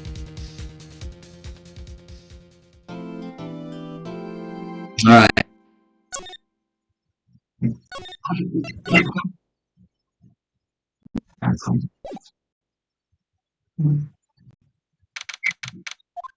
Here we go. How did the investigation go yesterday, Mr. Wright? Frankly, there are still a lot of gray areas. Or rather, the whole is one big gray area. Don't worry about me, no matter what the outcome. I'm ready to accept my fate. I believe in you, sis. Mr. Wright, let me offer you a word of advice. Yes? A defense attorney should never believe their client. The defendant is called to the trial because they are suspected of wrongdoing. Never forget that. Miss Sky, you remind me a lot of Mia. Yeah. But there is one decisive difference between you and her. And that is, you're not a defense attorney. I believe it's almost time for the trial. Bro, she shut that shit down almost immediately. Good luck, Mr. Wright. My first trial without a Fae helping me. No one's gonna get me out this time. I'll be alone in there. So I have to discover the truth all by myself. Here we go. Let's do it, Mr. Wright. I'll be with you the whole way. So okay, we got Emma to help us. Hopefully she's as big of a help as Maya was in the original. Court is now in session for the trial of Miss Lana Sky. Alright, here we go. The defense is ready, Your Honor. The prosecution has been ready for a while. Edgeworth. So that really wasn't the last time that Edgeworth was gonna go against me. It's been 2 months, but I haven't been in this courtroom since his trial. I hope that personal feelings will not be a part of the proceedings today, Mr. Wright. I will choose the path I think is right, regardless of what those around me might say. The judgment is to be made in our hands, not those of anyone else. Very well. Mr. Edgeworth, your opening statement, please. Chief Prosecutor Lana Sky has committed an unpardonable crime. Not only this, but she was rash enough to commit it in the prosecutor's office lot. Wow. He's more forceful in person. I suddenly feel like confessing to everything. However, she will now pay for her rashness with her life. There was a witness to her crime. A professional witness. Well then, call your first witness, Mr. Edgeworth. The prosecution calls its first witness, Miss Angel Star, to the stand. The cop-up queen. Alright, here we go. Haven't I seen you somewhere? You ordered the caviar lunch, right? Oh, caviar. I've never eaten caviar before. It's expensive as shit, but I've never had it. The judge is really wolfing it down. And for you, I made a feast of all. Thanks. Will the witness state her name and profession? And you, sir. Did you order the fingerprint lunchbox? It is too early for lunch. Your name and profession, please. Well, Your Honor. How does it taste? So this is why everyone raves about caviar. It's so tasty it hurts. I always thought caviar would taste like pickled and tapioca. What the heck does pickled tapioca taste like? Name, profession, now. Me? The name is Angel Star. Don't go forgetting it. Find myself running Lunchland these days. Is that what you want me to say, Mr. Edgeworth? Very well, witness. Please describe the incident to us. The prosecution will wait. I'm not finished eating. Hurry it up. Very well, Mr. Edgeworth. As you know, we usually call on the police to provide a description for the crime. Yes, and I can't. Your Honor, as Mr. Edgeworth has said to the court, I am a professional. Huh? What exactly does that mean? Until 2 years ago, Miss Angel Star was a special investigator with the police. She was a first-rate homicide detective. What? Miss Star was a detective? I know who you are. Cop-up? Cop-up Queen Angel Star, Your Honor. Long time no see. Very well. You may continue with the description, Miss Star. Who is this lady? If I might have the court's attention over here. I don't usually play with my mouse cursor. This feels kind of weird. The parking lot at the prosecutor's office is divided into 2 blocks. I'm trying it out. A block is for the prosecutor's office personnel.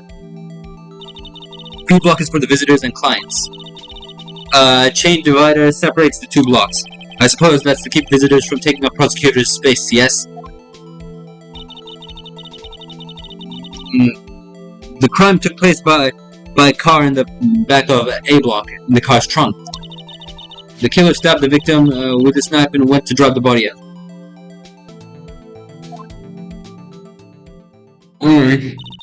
Unfortunately for her, there was a witness and an arrest was made on the spot. And who was this valiant witness? Why, it was me, Your Honor.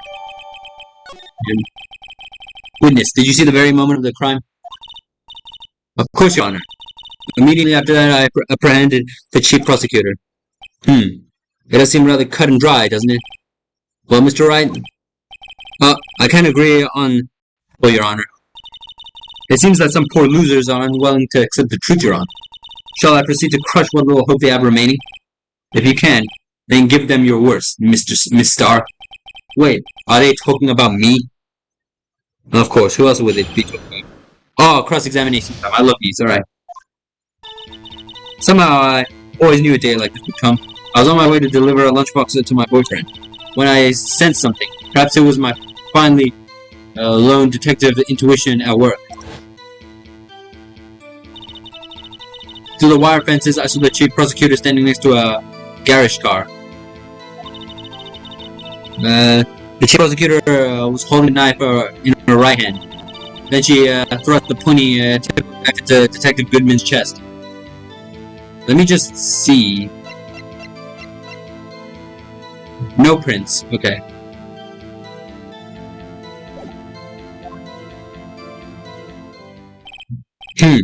Bringing a lunchbox to your boyfriend. How touching. As you can see, there is no room for doubt. The key point of your testimony seems to be nothing other than the point of the knife, which you saw being stabbed into Detective Goodman. So, how does it feel to be so utterly crushed? I'm still thinking about that. It's merely a flesh wound, Mr. Wright. Very well, Mr. Wright. You may cross-examine the witness. Okay.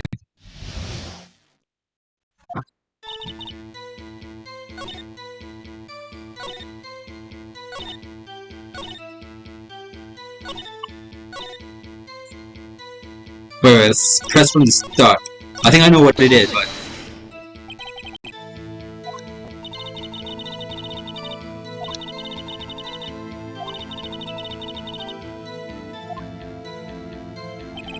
The lunch lady's uniformed opinion is duly noted. Given that are raising inconvenience at their whim. Killing of a detective that knew too much is merely an extension of that. Bro, the way she like does her side eye and then looks like with this serious face, just kind of, I don't know. It makes me, whatever. Just keep playing. Shut up! Shut up! Shut up! Shut up! Miss Star, do you have something against something personal against prosecutors? I felt that I had found my dream job when I became an investigator. And if I hadn't been laid off by prosecutors over there, I'd still be one. Laid off. She was fired? To me, prosecutors are nothing more than worms. They said I am a pro, as you know. My testimony is unbiased and flawless. Very well. You may continue, Mrs. Starr. I was on my way... Yeah. This boyfriend. He's the detective. Not that boyfriend. The security cop. That boyfriend? You have... several? Yes. This boyfriend, that boyfriend, and the other boyfriend. Care to join? The yet another boyfriend position is still open for applicants. Okay, whatever. I'll stick with the lunches, thanks. Note itself, the judge had to think before replying. Okay. The security guard room is in the lot in A block. It's up on the second level, so you can see everything from there. That will be the room with the security sign. Incidentally, did you bring your lunchbox by the car? Since I'm a visitor now, I parked in B block. So she was in B block when she witnessed the crime. Okay. You sensed something, so you're saying you had a premonition of the murder. It felt like... How would you say? Oh yes. It was like the feeling you get when you view a pumpkin truck full of seeds. I have no idea what that means. Speaking of a detective's intuition, when the victim, Mr. Bruce Goodman, wasn't the victim Mr. Bruce Goodman also a detective? Bro, he looks so cute. Why would anyone kill him? Well, yeah, he was like a young cheese. A young cheese? A pale white cheese, not yet tangy with experience on the streets. A greenhorn. Then, I must be hard-yellowed. And sharp as a tack. Yeah, with the odor of old cheese to match. In any case, there is there in the lawn. I felt something stirring in the back of my mind. Through a wire fence, I saw chief prosecutor standing next to a, gar a garage car.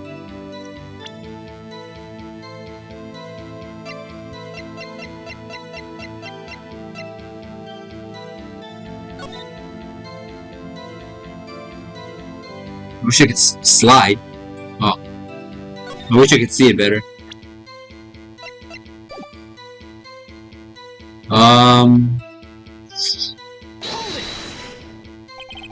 By garage car you mean Mr. Edgeworth's car? Yes, Mr. Edgeworth's.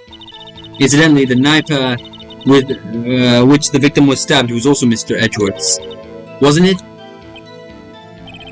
Indeed, it was. Yeah. What an odd case this is. And the person you saw, you are sure was the defendant? I saw her from no further than 30 feet away. I'm certain it was her. If she's telling the truth, we're doomed. Let's just do what we can. Even if we don't have any proof, we can always nitpick. Witness, in your testimony you clearly stated the following. Prosecutors are nothing more than worms. Ergo, you are a biased witness. You might want to keep those silly opinions to yourself in the future, rookie. Huh? Rookie. Unless you're willing to risk the consequences of doubting me. I'll fry you like a fritter. Crisp on the outside, chewy on the inside. God damn.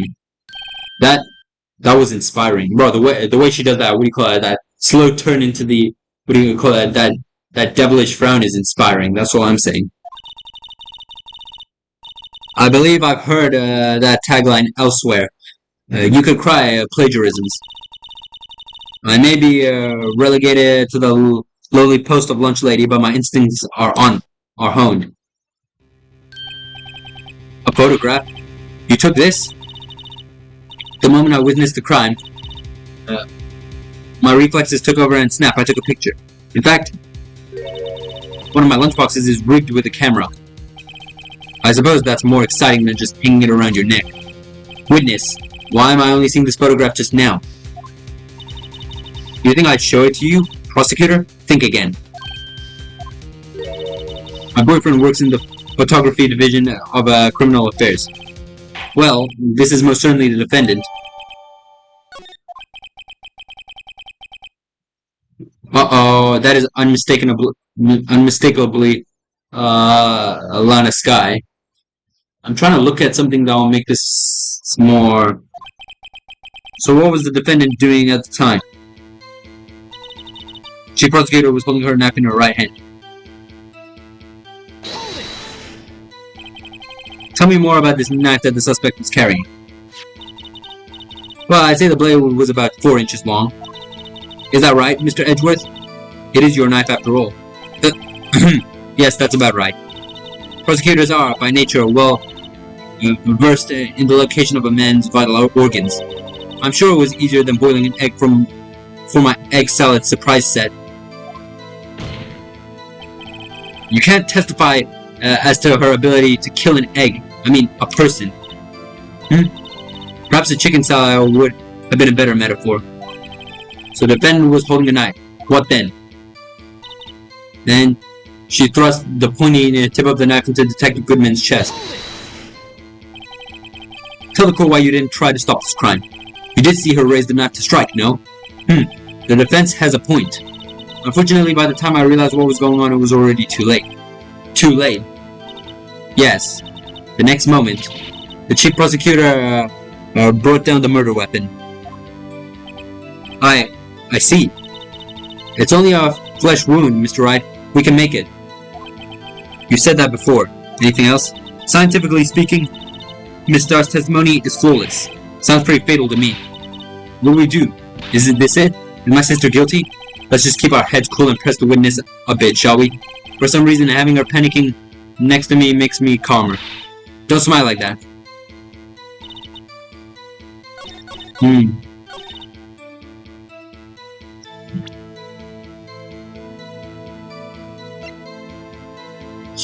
Hmm. No fingerprints, though.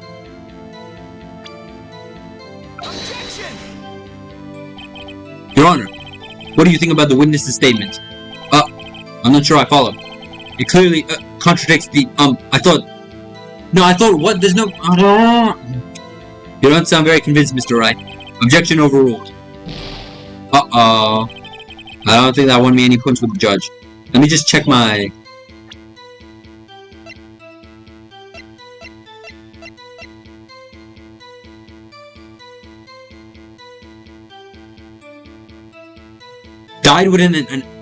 Died within an hour and a half, 4 p.m. Okay, wait, hold up. Let me just check this. Loss of blood.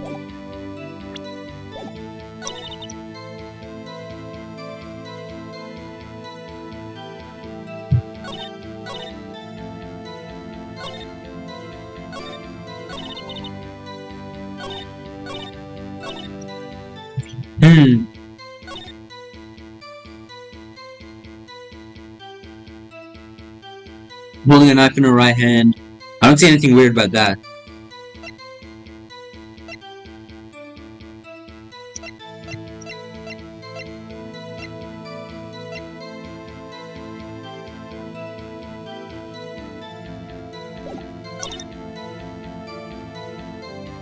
Chest. Wait.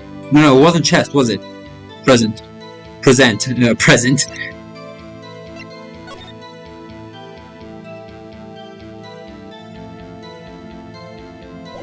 No, it was the chest. It's only a flesh wound, Mr. Wright. We can make it. You said that, yeah.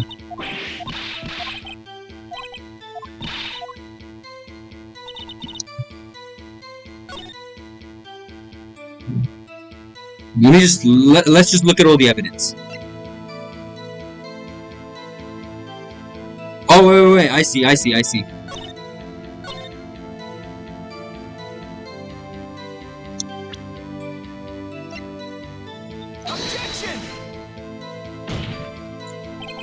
Your Honor, the statement contradicts this evidence. It does? I don't see anything contradictory. No! You're supposed to tell the location of the ID! Objection overruled. God damn it. No, what?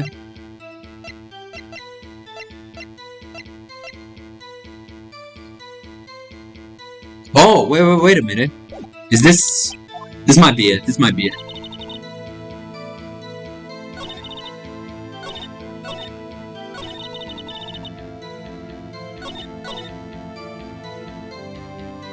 She prosecutor standing next to her going to code. Hold up, let me look at this. Entered lot at 5:12 p.m. Check. Mouse Edgeworth. He entered at 5:12. Okay, wait, let me check. Oh, 4 p.m. Alright, take that! Your Honor. Bro, how? I've already made 3 mistakes so far. Maybe my gut instinct was right before, though.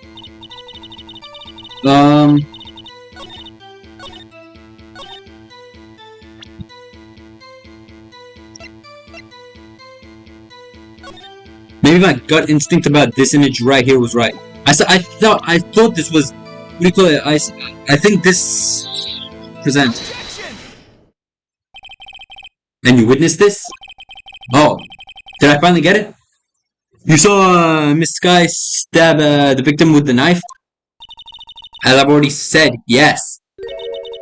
I swear on my finest salmon swirl lunch. I'm sure that is a fine lunch. But, isn't that odd? Look at this photograph. This is the photograph you took of the very moment of the crime, is it not? Then why is Miss Sky not holding a knife? Mr. Edgeworth, your thoughts? Objection. That was a pretty quiet objection. That had to be the weakest objection ever, Edgeworth. Yet it was still stronger than your ever feeble mind, Mr. Wright. What do you mean, Mr. Edgeworth? This photograph was not taken the moment before the stabbing. this was taken the moment after the stabbing. And how can you tell that? Blood splatter. Huh?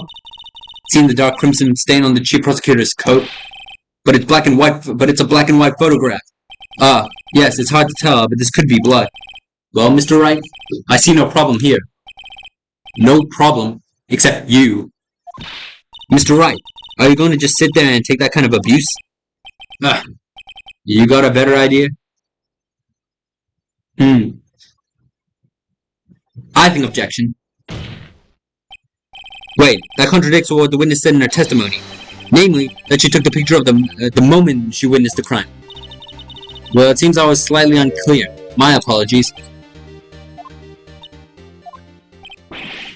That's it? If you run out of lunch, you order seconds.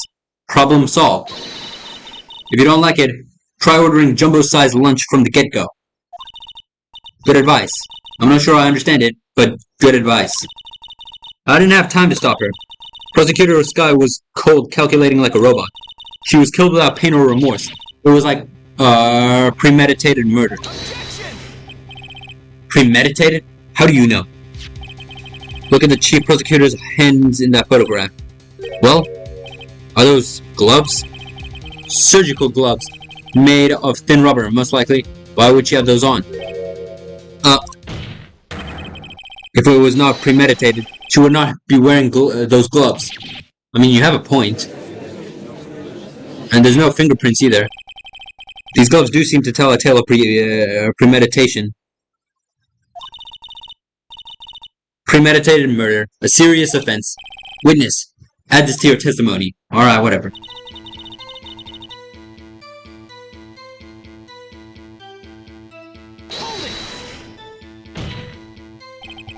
What if she was just in the habit of wearing gloves, like driving gloves? The gloves were admitted as evidence when the defendant was arrested. They were rubber gloves of the kind of used for autopsies. In other words, when the chief prosecutor came to the crime scene, she came to do murder. It's the only possible conclusion one can make. Everything was planned. It was a premeditated crime.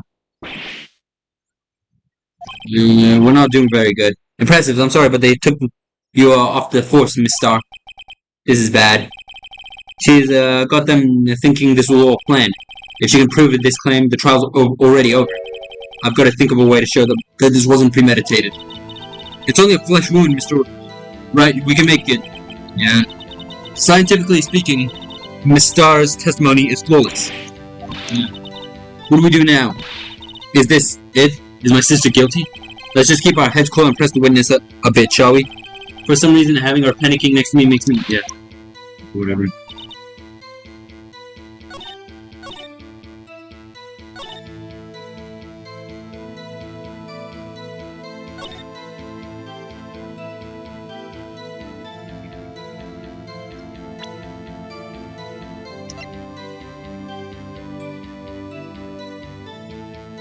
Traces of victim's blood, no prints.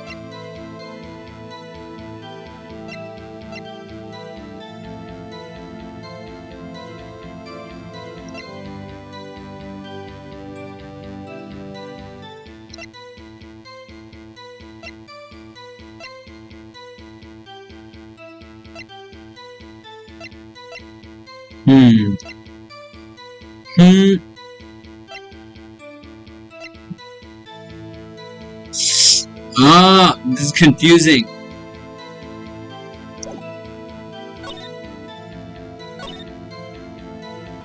Also, you know what I just realized? Look at her eyes. She has two different colored eyes. Does she have, like, heterochromia or something? Or is she wearing lenses? Looks kinda cool. I was not supposed to click. Alright, whatever.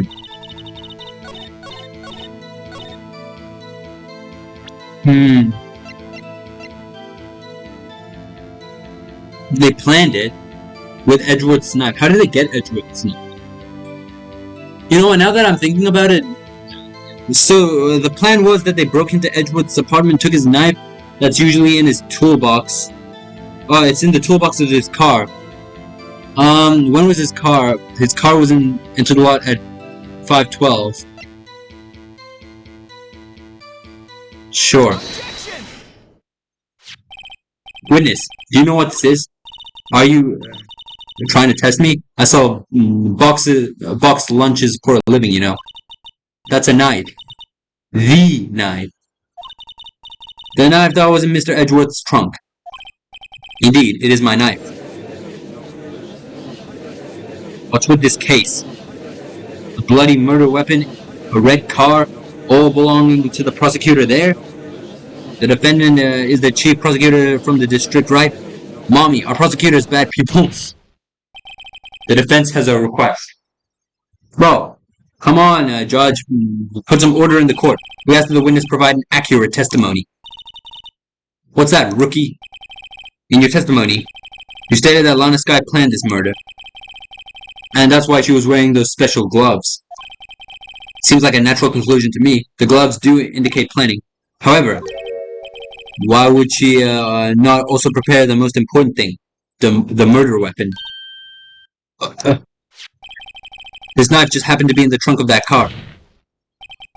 Ladies and gentlemen, if you're going to plan a murder, you don't forget the weapon.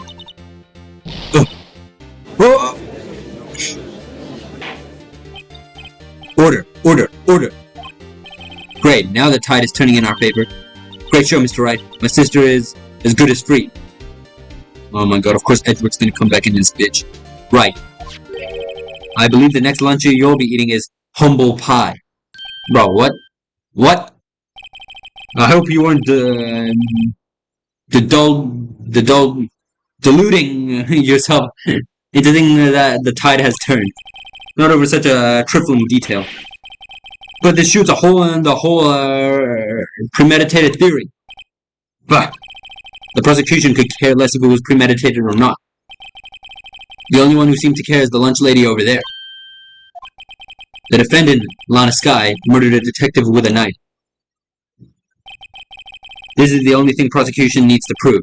Nothing else. Very good, Mr. Prosecutor. I suppose you think you're clever now? But you know as well as I do that you plan on killing him. It was planned. If it wasn't, why would she have been wearing? I believe I'd like to hear your testimony again. Witness, please tell us what you saw, not what you thought. How dare you? My powers of deduction are not to be underestimated. Really now? But we already know you're the killer. Right. Lana Skye intended to murder Detective Goodman. That's why she called the victim all the way to the prosecutor's office. I'm sure the chief prosecutor had a grudge against the victim. Nothing else could drive the human machine to plunge the knife in again and again. The victim was summoned from the police department to the prosecutor's office. It does sound like a premeditation, doesn't it? So if I ordered a pizza, does that mean I'm planning to kill the delivery boy? In any case, the defense may now cross-examine the witness. Right. Here we go. Here we go. Lana Skye intended to murder Detective Goodman. You said that, but you haven't told us how you know. That's what I'm about to tell you, rookie. I believe what she said was a mere prelude to the story she's about to tell. Try not to interrupt her again. Rookie. Stop calling me rookie! Never interrupt a storyteller. It's like pulling out a bun out of the oven half-baked. No, not autoplay. I don't want autoplay. Something's half-baked. Something's half-baked here, alright? And it's you. Try not to confuse the defense, witness. They're not very quick on their feet. Now, why do you believe the suspect had intentions to murder the victim? Her actions speak for themselves. That's why she called the victim all the way to the prosecutor's office. You have no proof that Miss Skye called him there. You have no proof that she didn't? Mr. Edgeworth, thoughts? There is no record of a call made on the defendant Miss Lana Skye's phone. She might have written him a letter. Come on, you could have tried public phone first, at least. In any case, the victim came to the prosecutor's office where he was murdered. I'm sure you had a reason to be there. Witness? Why do you think was the suspect who summoned the victim that day. I'm sure that chief prosecutor had held a grudge against the victim. Alright. What kind of grudge? Well, I wouldn't know that. Of course you don't. That's because she didn't have a grudge. Rookie. I have a lunchbox here. Now, what's inside? How am I supposed to know? See? We agreed that there's a lunchbox here, but we don't know what's inside. A person's life is like a lunchbox with pretzels. Don't you agree? I get it. That's why my lunch was so salty. This judge isn't very good with metaphors. The suspect had a grudge against Detective Goodman. Will you tell us your basis for thinking this? It's simple.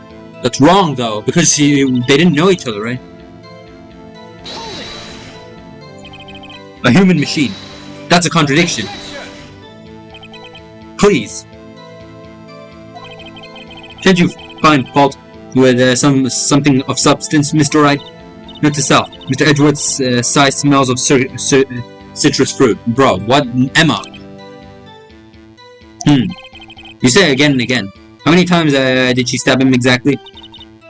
We often say chop into 1,000 pieces, but we don't actually mean 1,000 pieces. What difference does it make if the deed is done?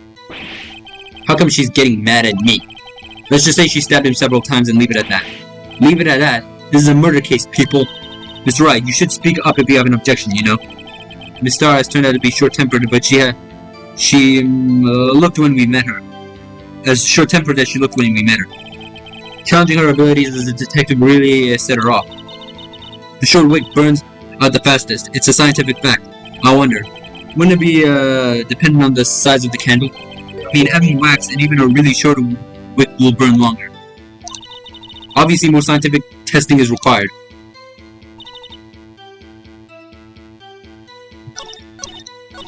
So, we have to object this, I think. Nothing could drive the human machine into to plunge the knife in again and again.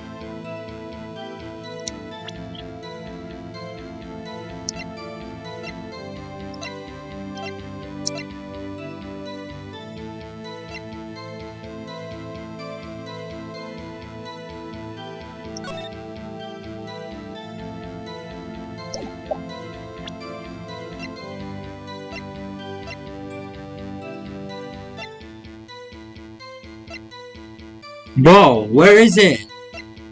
Do we not have evidence? Wasn't there evidence that proved that they never had any, what do you call it? They never really cared for each other? They didn't know each other that well?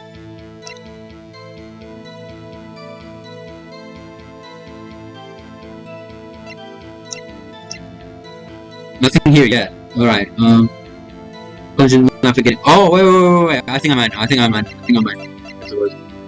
One knife wound. Boom! Give me that! You say she stabbed him again and again, but you couldn't have witnessed that. Are you testing me?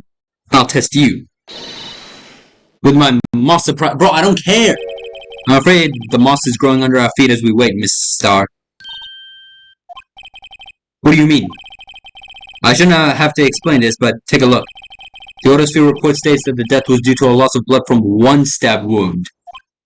Ah, huh. You're right. Good show, Mr. Edgeworth. What a hunk. He's my hero, really. What about my objection? No one noticed? Well, witness. You got the crime scene set, right? Oh, thanks.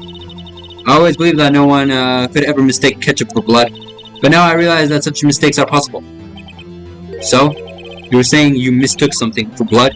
When she lifted her knife, I thought I saw blood at her breast. Splattered blood from her victim. That's why I thought you must have stabbed him at least twice. Then tell us what you saw. Tell us what you saw that you thought was blood. Testify. Her red muffler looked like blood to me. That's how ghastly the whole scene was. Her red muffler? Yes, like a scar. The chief prosecutor always wears one around her neck, so she can be easily hanged at a moment's notice, I suppose. What? But she's not wearing a scarf. There's no scarf there. So that means you're wrong. and I'll call you out for it. She's right. Oh wait, is she right? No, she's not wearing it. It's not there. Wait, isn't it odd that you mistook it for a splattered blood? Well, people often mistake my beard for a bib. A judge with a bib. That's why this place feels so much like a kindergarten sometimes. Actually, I do think I saw some traces of blood on her chest. However, the autopsy report is clear on this matter. There was only one knife wound. Apparently, Miss Starr isn't entirely sure of her own testimony. Mr. Wright, this is our chance. Chance of what, I wonder? Miss Starr has turned out to be as short-tempered as she looked when we met her. Challenging her abilities as a detective really set her off. Her short wig burns out the fastest. It's a scientific fact. I wonder, wouldn't it depend on the size of the candle? I mean, add more wax and even a really short wick will burn longer. Obviously, more scientific testing is required. That's wrong. I know which one it was.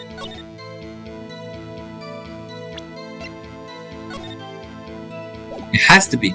She's not wearing the scarf. It has to be the crime photo, right? Miss Starr, I demand an explanation. The witness is clearly not suited for detective work. What? Oh no. Edgeworth, I think you fucking ignited her flame. The suspect was not wearing a scarf or muffler of any kind when she stabbed the victim. And you proved it yourself with this photograph. Huh? But that can't be. Only a professional lunch lady could be so utterly clueless. Congratulations, perhaps you finally found your true calling in life. Harsh words, but good. In the end, Mr. Edgeworth prevails. What was my objection? Chopped liver? But it was there, a scar. No, not that, but something red. Really? Well now, where were we? The witness has given us an entertaining interlude, but back to business. Well, I don't doubt there was something red, but I don't know, it's weird. What? Very well, witness, continue your testimony. You saw the crime and apprehended the suspect. Tell us about that. The fact that she thinks there was something red makes me think that maybe she's not the killer after all, and maybe I was just wrong. Very well. I do remember some things accurately, at least. Ultimately, we couldn't shake the most important part of her testimony. The most important part? The part where your sister stabs the victim. This next testimony might just be the moment of truth. Bro, we've gone through like what? 1,900 testimonies already. After the murder, the suspect attempted to run behind partition off to her side. I quickly caught her and explained her rights to her and arrested her on the spot. Ah yes, when I arrested her she mentioned the muffler. That's what had me confused in my earlier testimony. The chief prosecutor made to escape, but against Angel Star, resistance is futile. Is that it? You are quite determined about the scarf, aren't you? I strike like a snake and bite like a cobra. That's me, Angel Star. That wasn't a very good metaphor. First of all, a cobra is a kind of snake. Don't bother me with details unless you want to get bitten. No thanks. Note to self. Mr. Wright is weak against poisonous snake bites. Isn't everybody?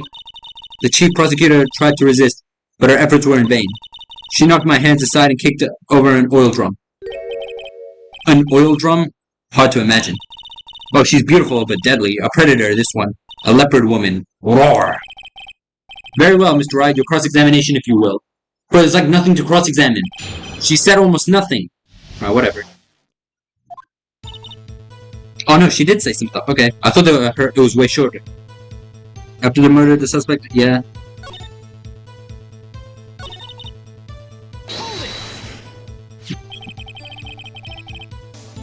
So where was this partition on the floor plans? I'm sure she means the wall next to the car. That's right. There was a wall there, about 5 feet high. She was obviously trying to hide herself. Quite a natural thing for a criminal to do. And what did you do then? I quickly caught her, explained her rights to her, and arrested her on the spot. Alright. You say quickly. Were you close to the suspect? As I just said, I was only 30 feet away from her the whole time. Maybe I should press her for more details. Alright. I'd like to see this one on the floor plans just to be safe. The Lunchland car was... She was a visitor, thus she was parked in B block. So you witnessed the murder from here? That would make sense about 30 feet from the car, yes? Is that correct, Miss Star? Yes, that's right. Why are you stuttering all of a sudden? But there was a chain link fence in front of you. I went over it, of course. Amazing. The cough-up queen, lunch lady athlete indeed. It would have taken her a little time to climb over from the fence.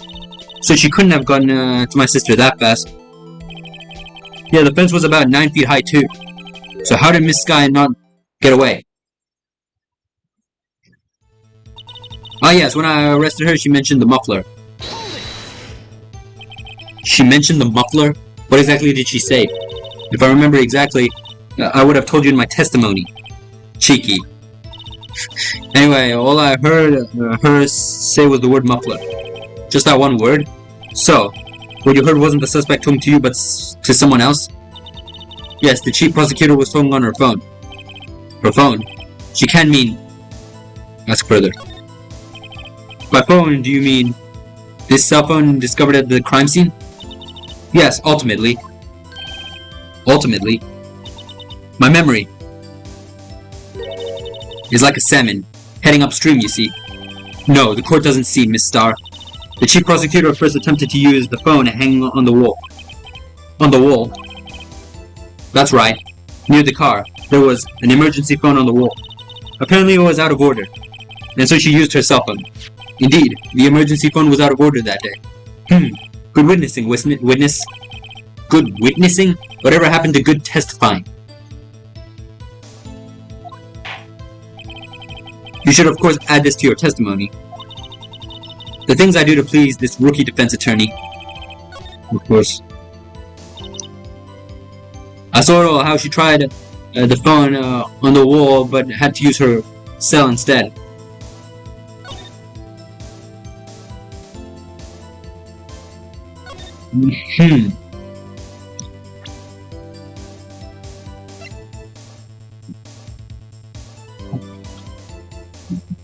Muffler.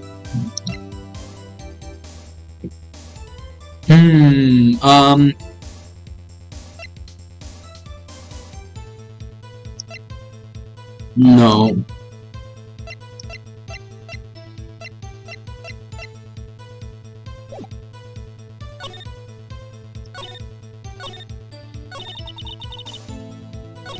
Wow, I love her eyes. Okay, stop. Stop. Alright, shut up. Are we gonna press on this? Haven't we already done that? Oh, I didn't mean to skip that. I was gonna ask the same thing. I only said this one time, so listen closely, rookies.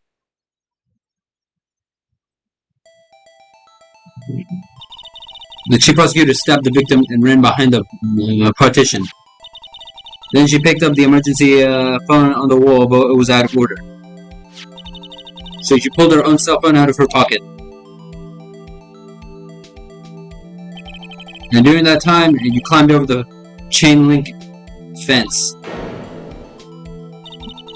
Then, when I boldly grabbed her arm, the chief prosecutor hung up her phone. And you saw her doing this? What is it, Mr. Wright?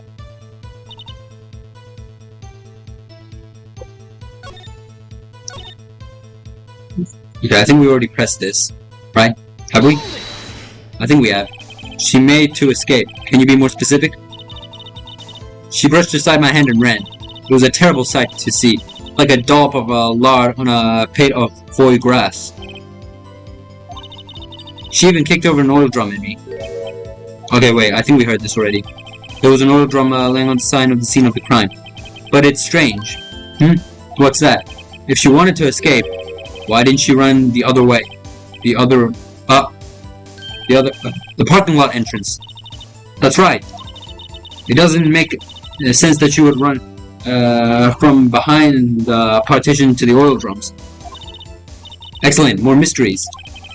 I wish we could solve a few before finding more though. So, Miss Sky tried to run. I'm sorry, my sister is so suspicious, Mr. Wright. Not as sorry as I am. But you didn't do it. You have to believe me. You know, I'm not gonna play with my mouse anymore. It's way too... okay, the keyboard's just better. After the murder, the suspect attempted to run behind the partition to her side. I think I...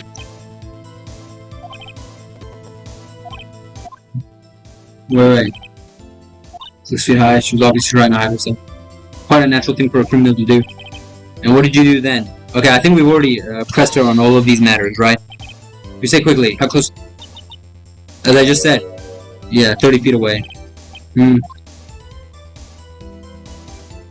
Leave her alone, because I think I already did this.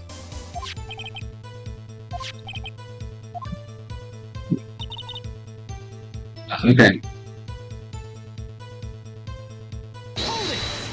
I think I already pressed her on all of this. Yeah, we already... Okay, so this stuff doesn't matter. I mean, it has to be this one, right? Phoenix even said, like, you saw her doing this or something. Like, he figured out something. Wait. Was it this? Wait, let me press her on this matter one more time.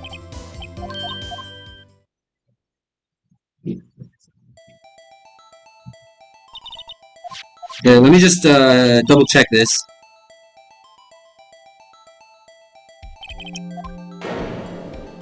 Okay, it's this one, right? Yeah, it's this one. Okay, I think I know. So is this?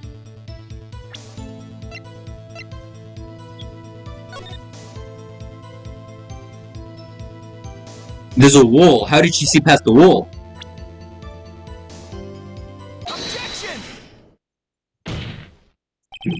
Miss Star, I have to conclude that you have a personal grudge against Miss Lana Sky. Objection! The witness is a former detective. Her testimony is unmarred by personal bias. Well, who would have thought you would be my knight in shining armor, prosecutor? You, who, together with the chief prosecutor, kicked me out 2 years ago. Well, Miss Star, this is a fatal contradiction with your testimony. How do you explain this? I don't know what you're talking about. Mess with me, and I'll make you cough it all up. Let's look at the floor plans. You say you witnessed the crime from this point. However, if that's true, you couldn't possibly have seen Miss Sky making that phone call. I believe you see what I'm getting at. The emergency phone was on the back side of this partition. If indeed you were in B block, you couldn't have seen it. Whoa! Order! What is the meaning of this? It's simple, Your Honor. She was not coughing up lunch. She's coughing up lies. That's quite a claim, Mr. Wright. Perhaps you will allow me a question? Tell us exactly what lie this witness has told the court. Here's where the counterattack begins. I can't afford to get this wrong. The witness lied about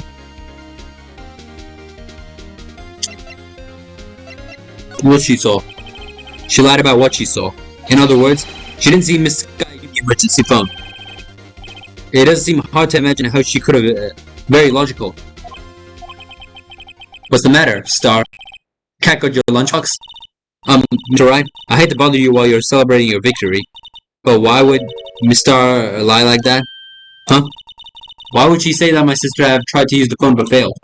It doesn't make sense. Why lie about something so insignificant? Oh, thanks, she's right. I mean, maybe she really did see her try to get to use the emergency phone. I see no room for doubt here. You ordered the patouille on rice, right? Mr. Wright, and I thought you had something there. Bro! One more try. I see in your eyes, you haven't learned your lesson, have you? Tell us exactly what lie this witness has told the court. Here's where the counterattack begins. I can't afford to get this wrong. Yeah, I actually can't afford to get this wrong. In fact, I'm gonna just skip right here. I mean, not skip, save.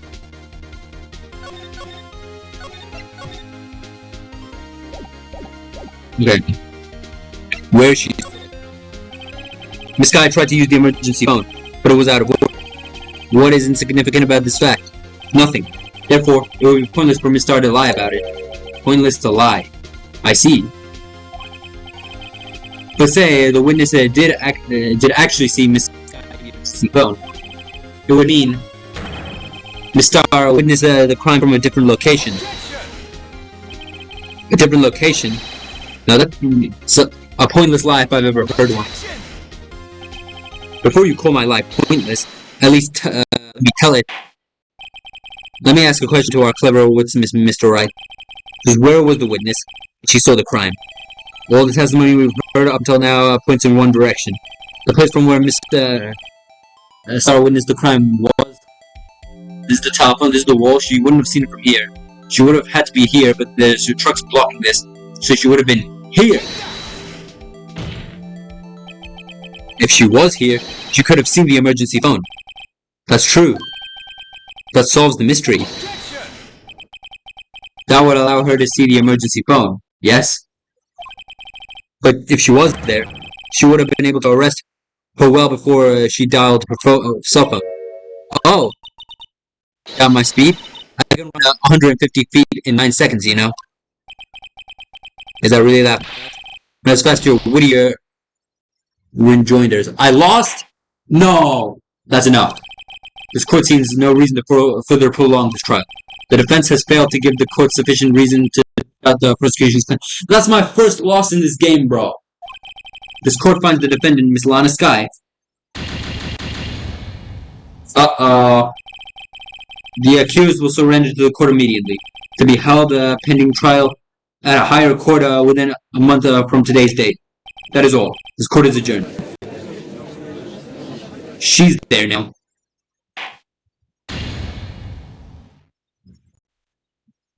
That's my first fail in this game. No!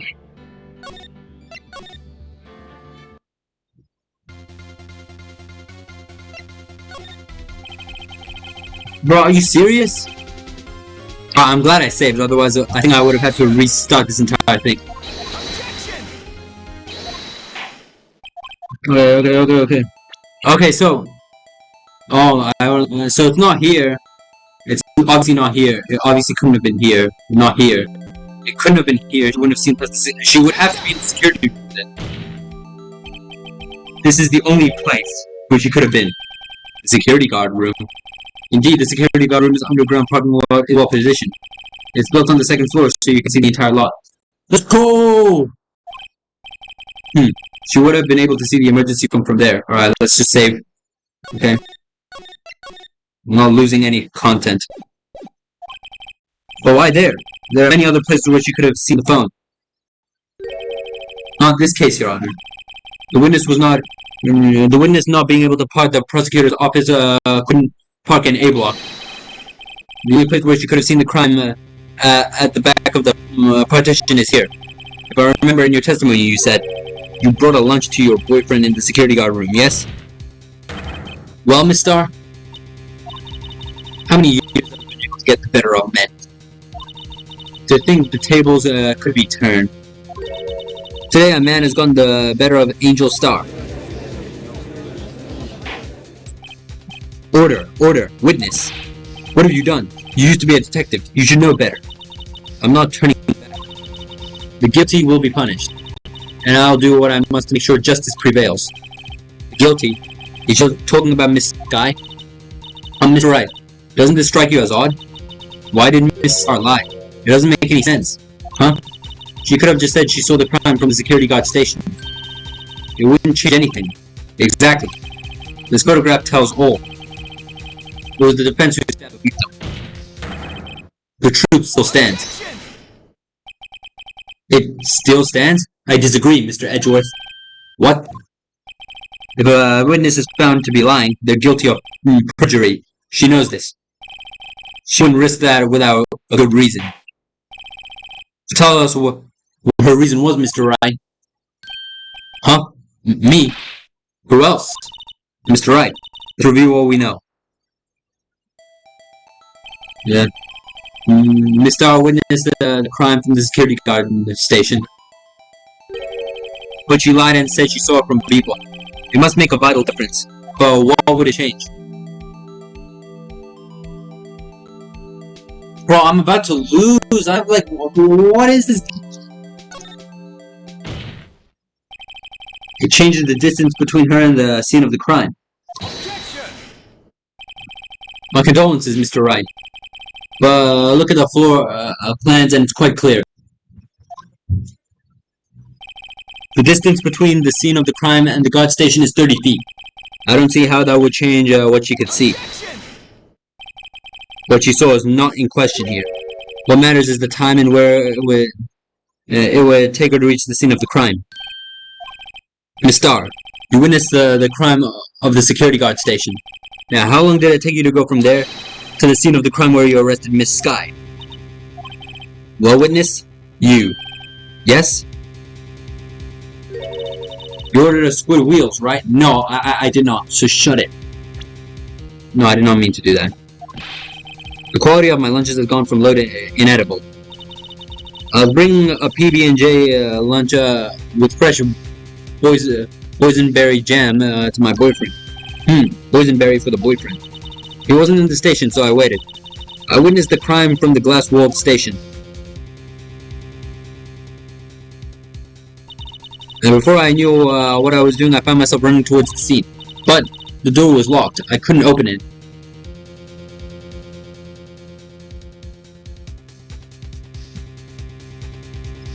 Oh, really now? Really?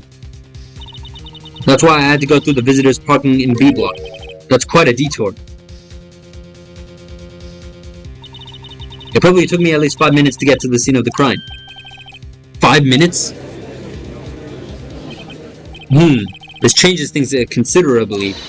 But it was that woman over there in the defendant's chair who stabbed him. I know it. I have photographic evidence. I swear it. I swear it on my finest plastic spork. You have a point. And the spork is a wonderful invention. Would you like another caviar lunch? Absolutely. Uh-oh. Aw, this shit is gonna take us a while again. Mr. Wright, you have to do something. Do I have any evidence to stop this?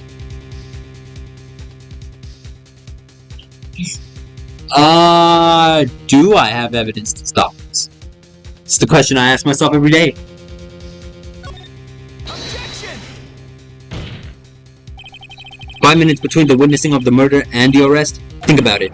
You could make pasta in that amount of time. If you like it al dente. I've got lunchboxes that type pasta into knots, rookie. A 5-minute blank.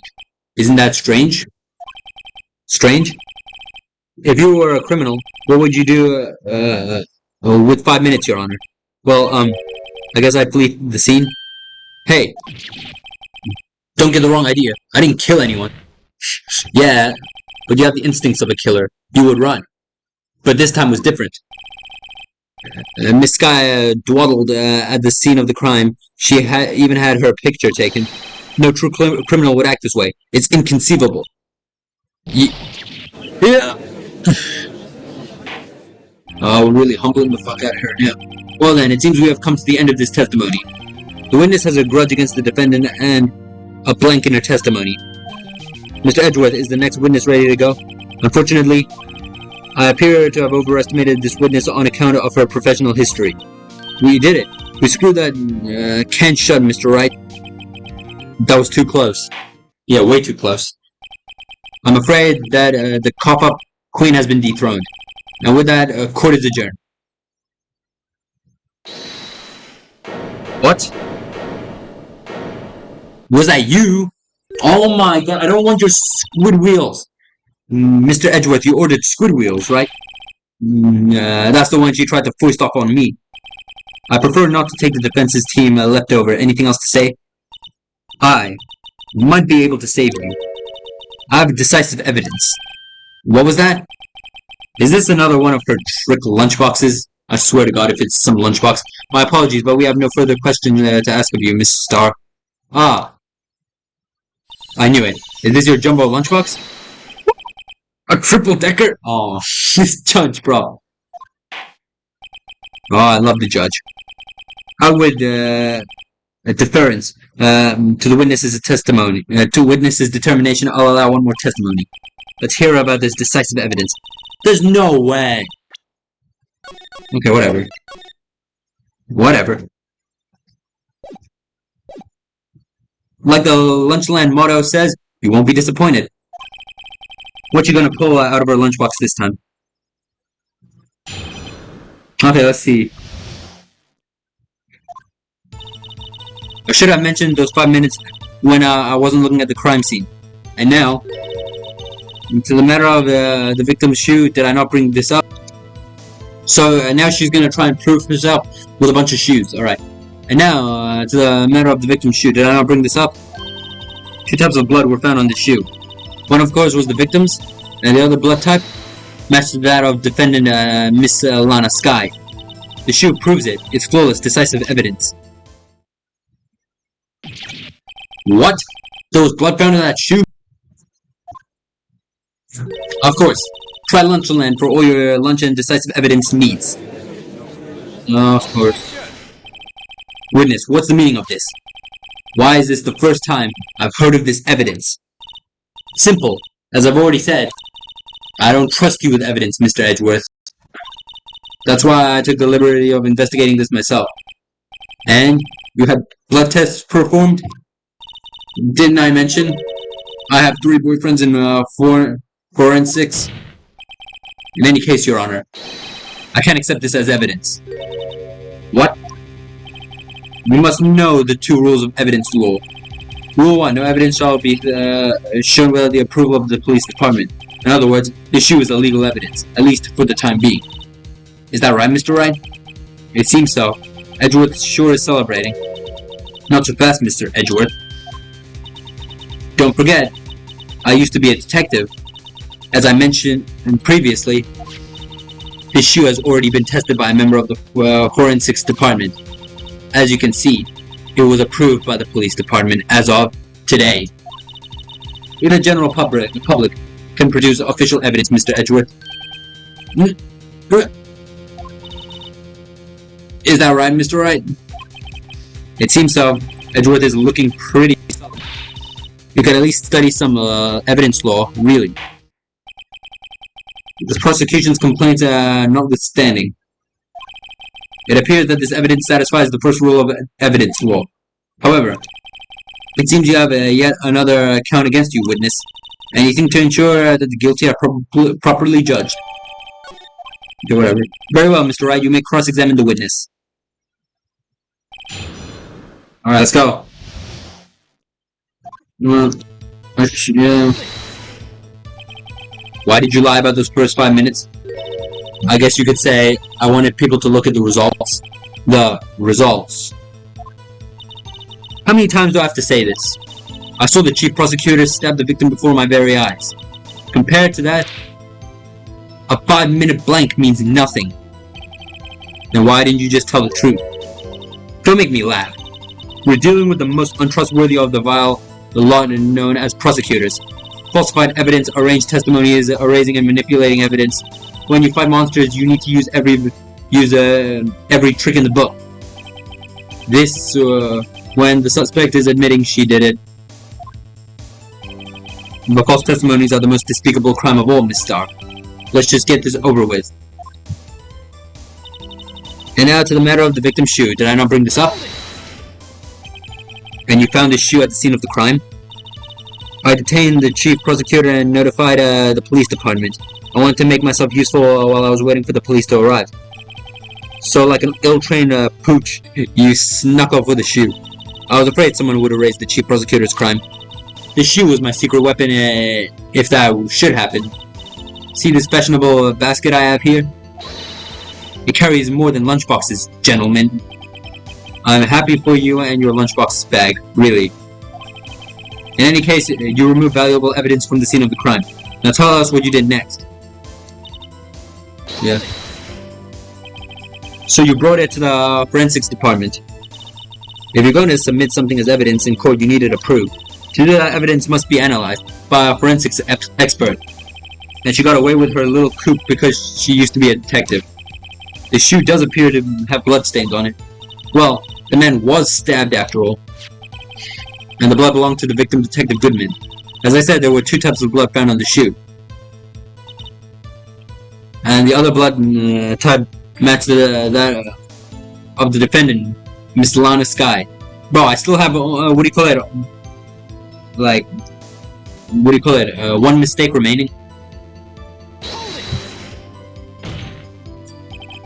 You can't say for sure that blood belonged to the defendant with the blood test. You claim to know something about blood tests, rookie. Huh? Well, speak up. Well, blood comes in 4 types. A, B, O, and AB. However, you can tell from a blood type test whether a murder was committed in cold blood. That's just a figure of speech, Mr. Wright. Actually, we can differentiate between millions of types with all the blood tests out there. Which means that we can more or less narrow any sample of blood down to just 1 person. Or so I hear. She's a scientist, so that's pretty specific. If I had a little more time, I would have gotten DNA test results. But they said there's very little doubt it could be anyone but Miss Lana Skies. So the suspect's blood was found on the victim's shoe. That ties her directly to the death of Detective Goodman. I was afraid he was going to say that. Whatever. I can't let this evidence go through without a fight. Without a fight? But you ordered the peppered fish guts, right? Some like it hot, Mr. Wright. Some like your client. She's in enough hot water to make a whole vat of soup. Mr. Wright, do you or don't you have a problem with the shoe? A problem? This is critical. Is there a problem with the victim's shoe? Is there a problem though? Is there a problem though? Sure. No, there's nothing there. And if I just step blindly at it, it'll hurt my case. Come on, Mr. Wright, I know you can find something. Some kind of off-the-cuff contradiction. I'm trying to avoid saying things off the cuff today. That's pretty sly, hiding evidence like that. There's nothing sly about a lawyer using the law as a weapon. In any case, science is always on our side. Don't forget, scientific investigations is the wave of the future. Maybe I should investigate this evidence a little more closely. I should have mentioned that.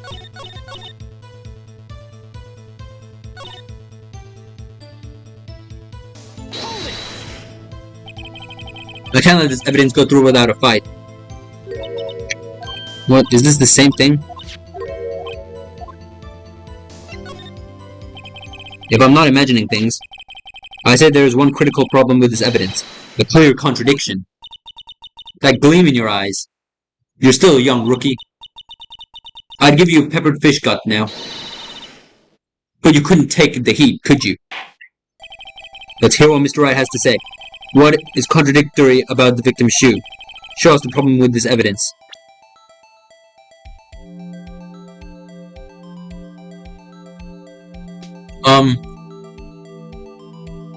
Oh.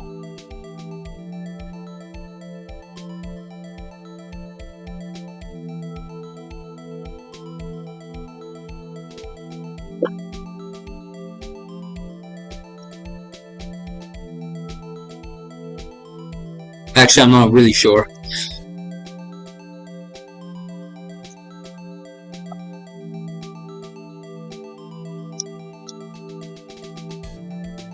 There's nothing.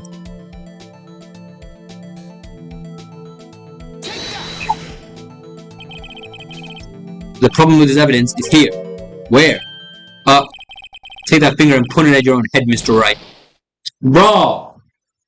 Well, it's annoying having only like one mistake I can afford in this. Alright, whatever. Luckily I saved, so it doesn't matter.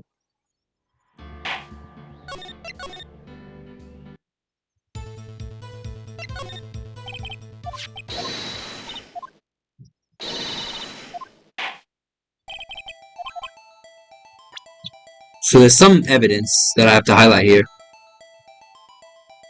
I mean, it must be. What else could it be? I wonder if you noticed. There's blood on the bottom of the shoe. Okay, yeah, I wanted to highlight that before, but the what do you call it? The magnifying glass didn't turn yellow, so I thought, what do you call it? It wasn't highlightable. That's why I avoided it. And then I pressed E and it just cancelled everything, and then I lost. Don't mess with me, rookie, or it'll be your blood on the bottom of my shoe. Indeed, there is quite a bit of blood on the bottom of the shoe. Makes sense. The victim was stabbed with a knife. What could possibly be contradictory about the blood on the bottom of the shoe? I wonder.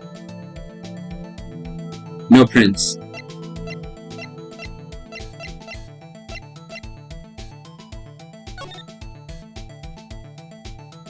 Whose shoe is this? It's not her shoe. Her shoe. And plus, why would her shoe be here?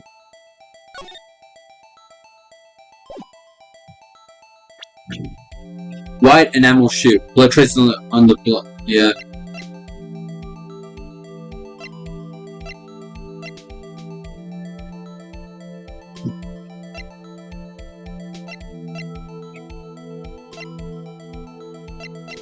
Actually, I'm not 100% sure. I guess it's weird how the shoes on like the same. Oh wait, no. They might be the same. The thing is in black and no, if it's in black and white, then the shoe would still be white. But another thing here is that okay, so where exactly is the shoe? Did you just take it? Okay, this is the picture. There's no shoe around anywhere. We can assume that the shoe was with the body. Okay, I'm gonna go with the crime photo. The problem lies in the footprint. The footprint? Note that the bottom of the victim's shoe is covered in blood. Then, isn't it strange? Why weren't there any bloody footprints found by the scene of the crime? Yeah, that too, you know. Whatever. As you can see, there were no traces of any such footprint at the scene of the crime. That contradicts your claim about the shoe. The picture only shows part of the floor, so there could have been bloody footprints. Then where are they, Mr. Edgeworth? Because we checked the scene and found nothing of that sort. Order. Well, witness? What? Huh? We're going, Mr. Wright. But it's true that the lack of a footprint is a contradiction. But then we have to ask why there wasn't a footprint. I was gonna assume that, what do you call it? Never mind. Oh. That's true. There has to be a reason why there wasn't a footprint. Think, Mr. Wright. Think. Yeah, I don't know why it's not there. I'm just good at finding contradictions. What?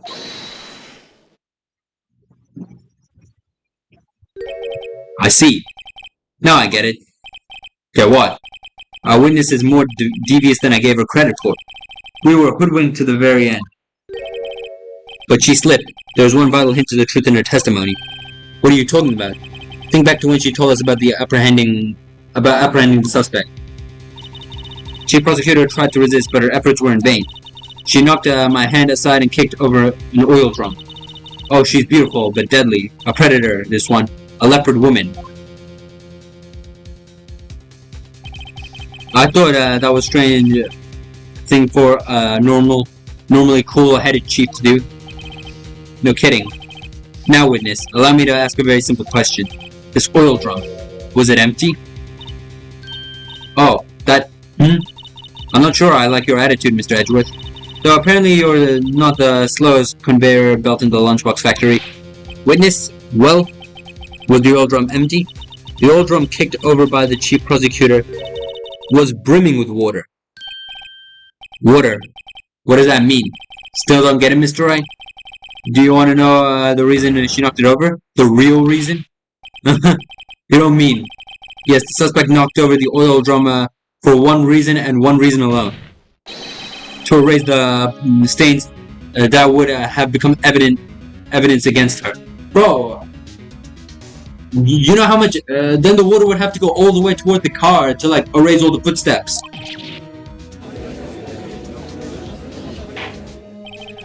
That ties things up quite nicely. No, it doesn't.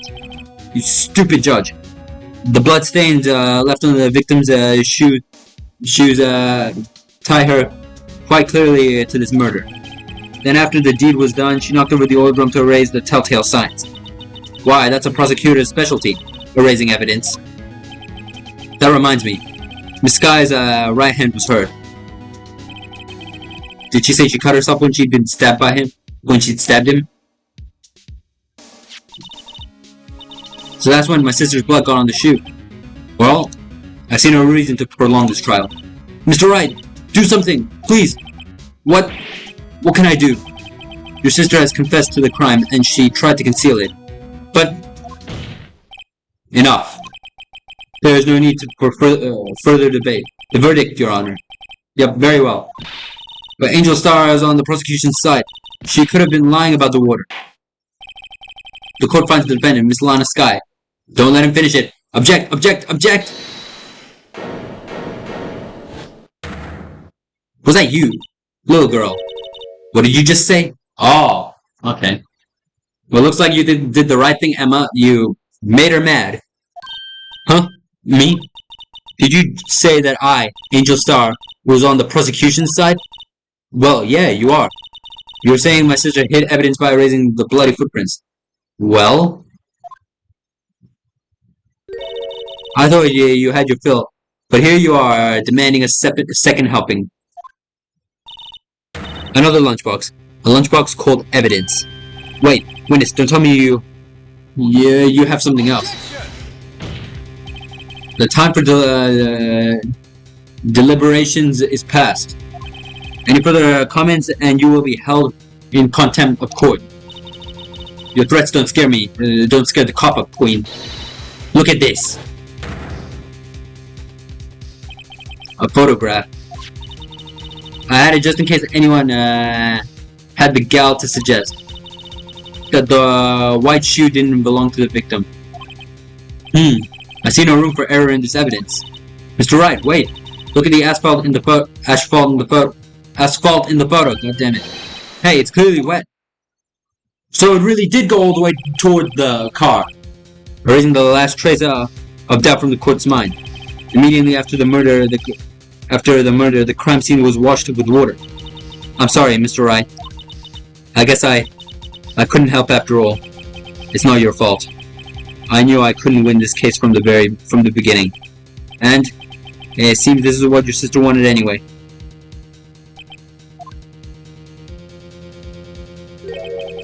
I'm sorry, Mia. I knew Mia was gonna appear. Right, wet or not. Don't be so quick to throw in the towel. Get yourself up off the asphalt. Take another good look. Don't give up. Not until the bitter end. This is the last piece of evidence. Very well. This time I'd like to declare a verdict for good.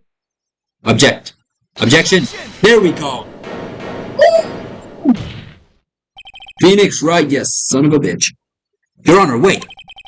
What is it with you people? Can't I hand down my verdicts in peace anymore? Whatever it is, can it wait? No, it can't. Then it will be too late. Look at this photograph, the last one submitted. The trial isn't over until we give each piece of evidence proper consideration. So, right? Are you saying there's a problem with the latest piece of evidence? Yeah. I'll think later. Yeah, there is a problem. Right or wrong, I've got to go ahead with this. As persons we've come this far, we should give everyone every claim a fair shake. Very well, Mr. Wright. Show the court the problem in this photograph.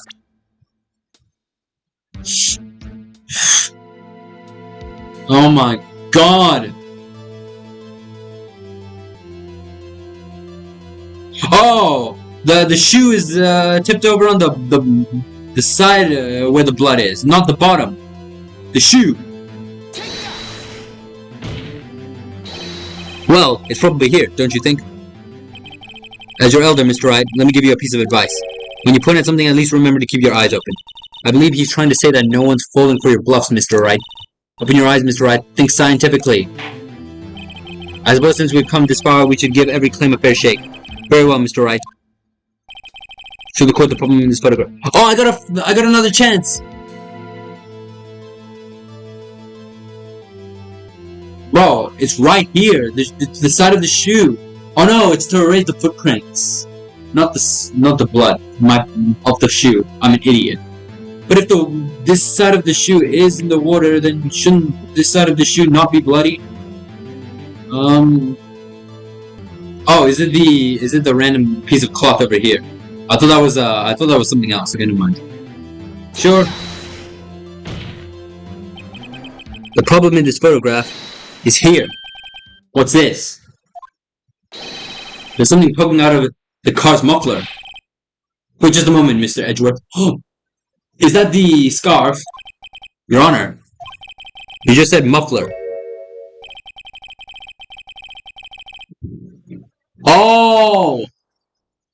No, it's not the scarf. When she was talking about when she was talking on the phone, she wasn't talking about the muffler she wears around her neck. She was talking about that. The muffler is also a part of the car or motorcycle, Your Honor. Just think of it as part of the exhaust system, a pipe. I see, and I see. So that's what she was talking about on the phone. That's why she said muffler. What's the suspicious-looking cloth sticking out of the car's muffler? So what if there is something sticking out of the muffler? What does that have to do with this case? Nothing. Absolutely nothing. Yeah. Sorry, Miss Starr. But it's not going to be that easy. In fact, you've already told us why this is important to the case. You said as much as in your testimony. What? Let's hear what Mr. Wright has on his mind. Tell us what you think this piece of cloth in the muffler is related to the case. What? Tell us why you think the piece of... it's this, but I'm just gonna save because I know this game likes to pull on my dick. Oh, I can't save? Really? Whatever. Miss Starr, recall your testimony for the court. Ah, yes. When I arrested her, she mentioned the muffler. That's why I'm confused in my earlier testimony. Muffler. Oh! Yeah. Could it be that the muffler you heard mentioned was actually this exhaust pipe? If so, that means this piece of cloth is vital evidence. Oh! Oh! Oh shit, there we go. Well, it seems we have to suspend the proceedings. Suspend? I find myself wondering about the piece of cloth. We leave any question unanswered, here we do a disservice to the law. Have the car at the crime scene inspected once and bring me the cloth. The verdict will wait until we've seen all the evidence. Agreed? I suppose so. Oh, that was close. But we made it. At least for now. This court will adjourn for a 30-minute recess. It's lunchtime after all. He's still hungry? He's gonna have more of that caviar. There we go. That's how we do it. That was so fun. I love this game. I love Ace Attorney.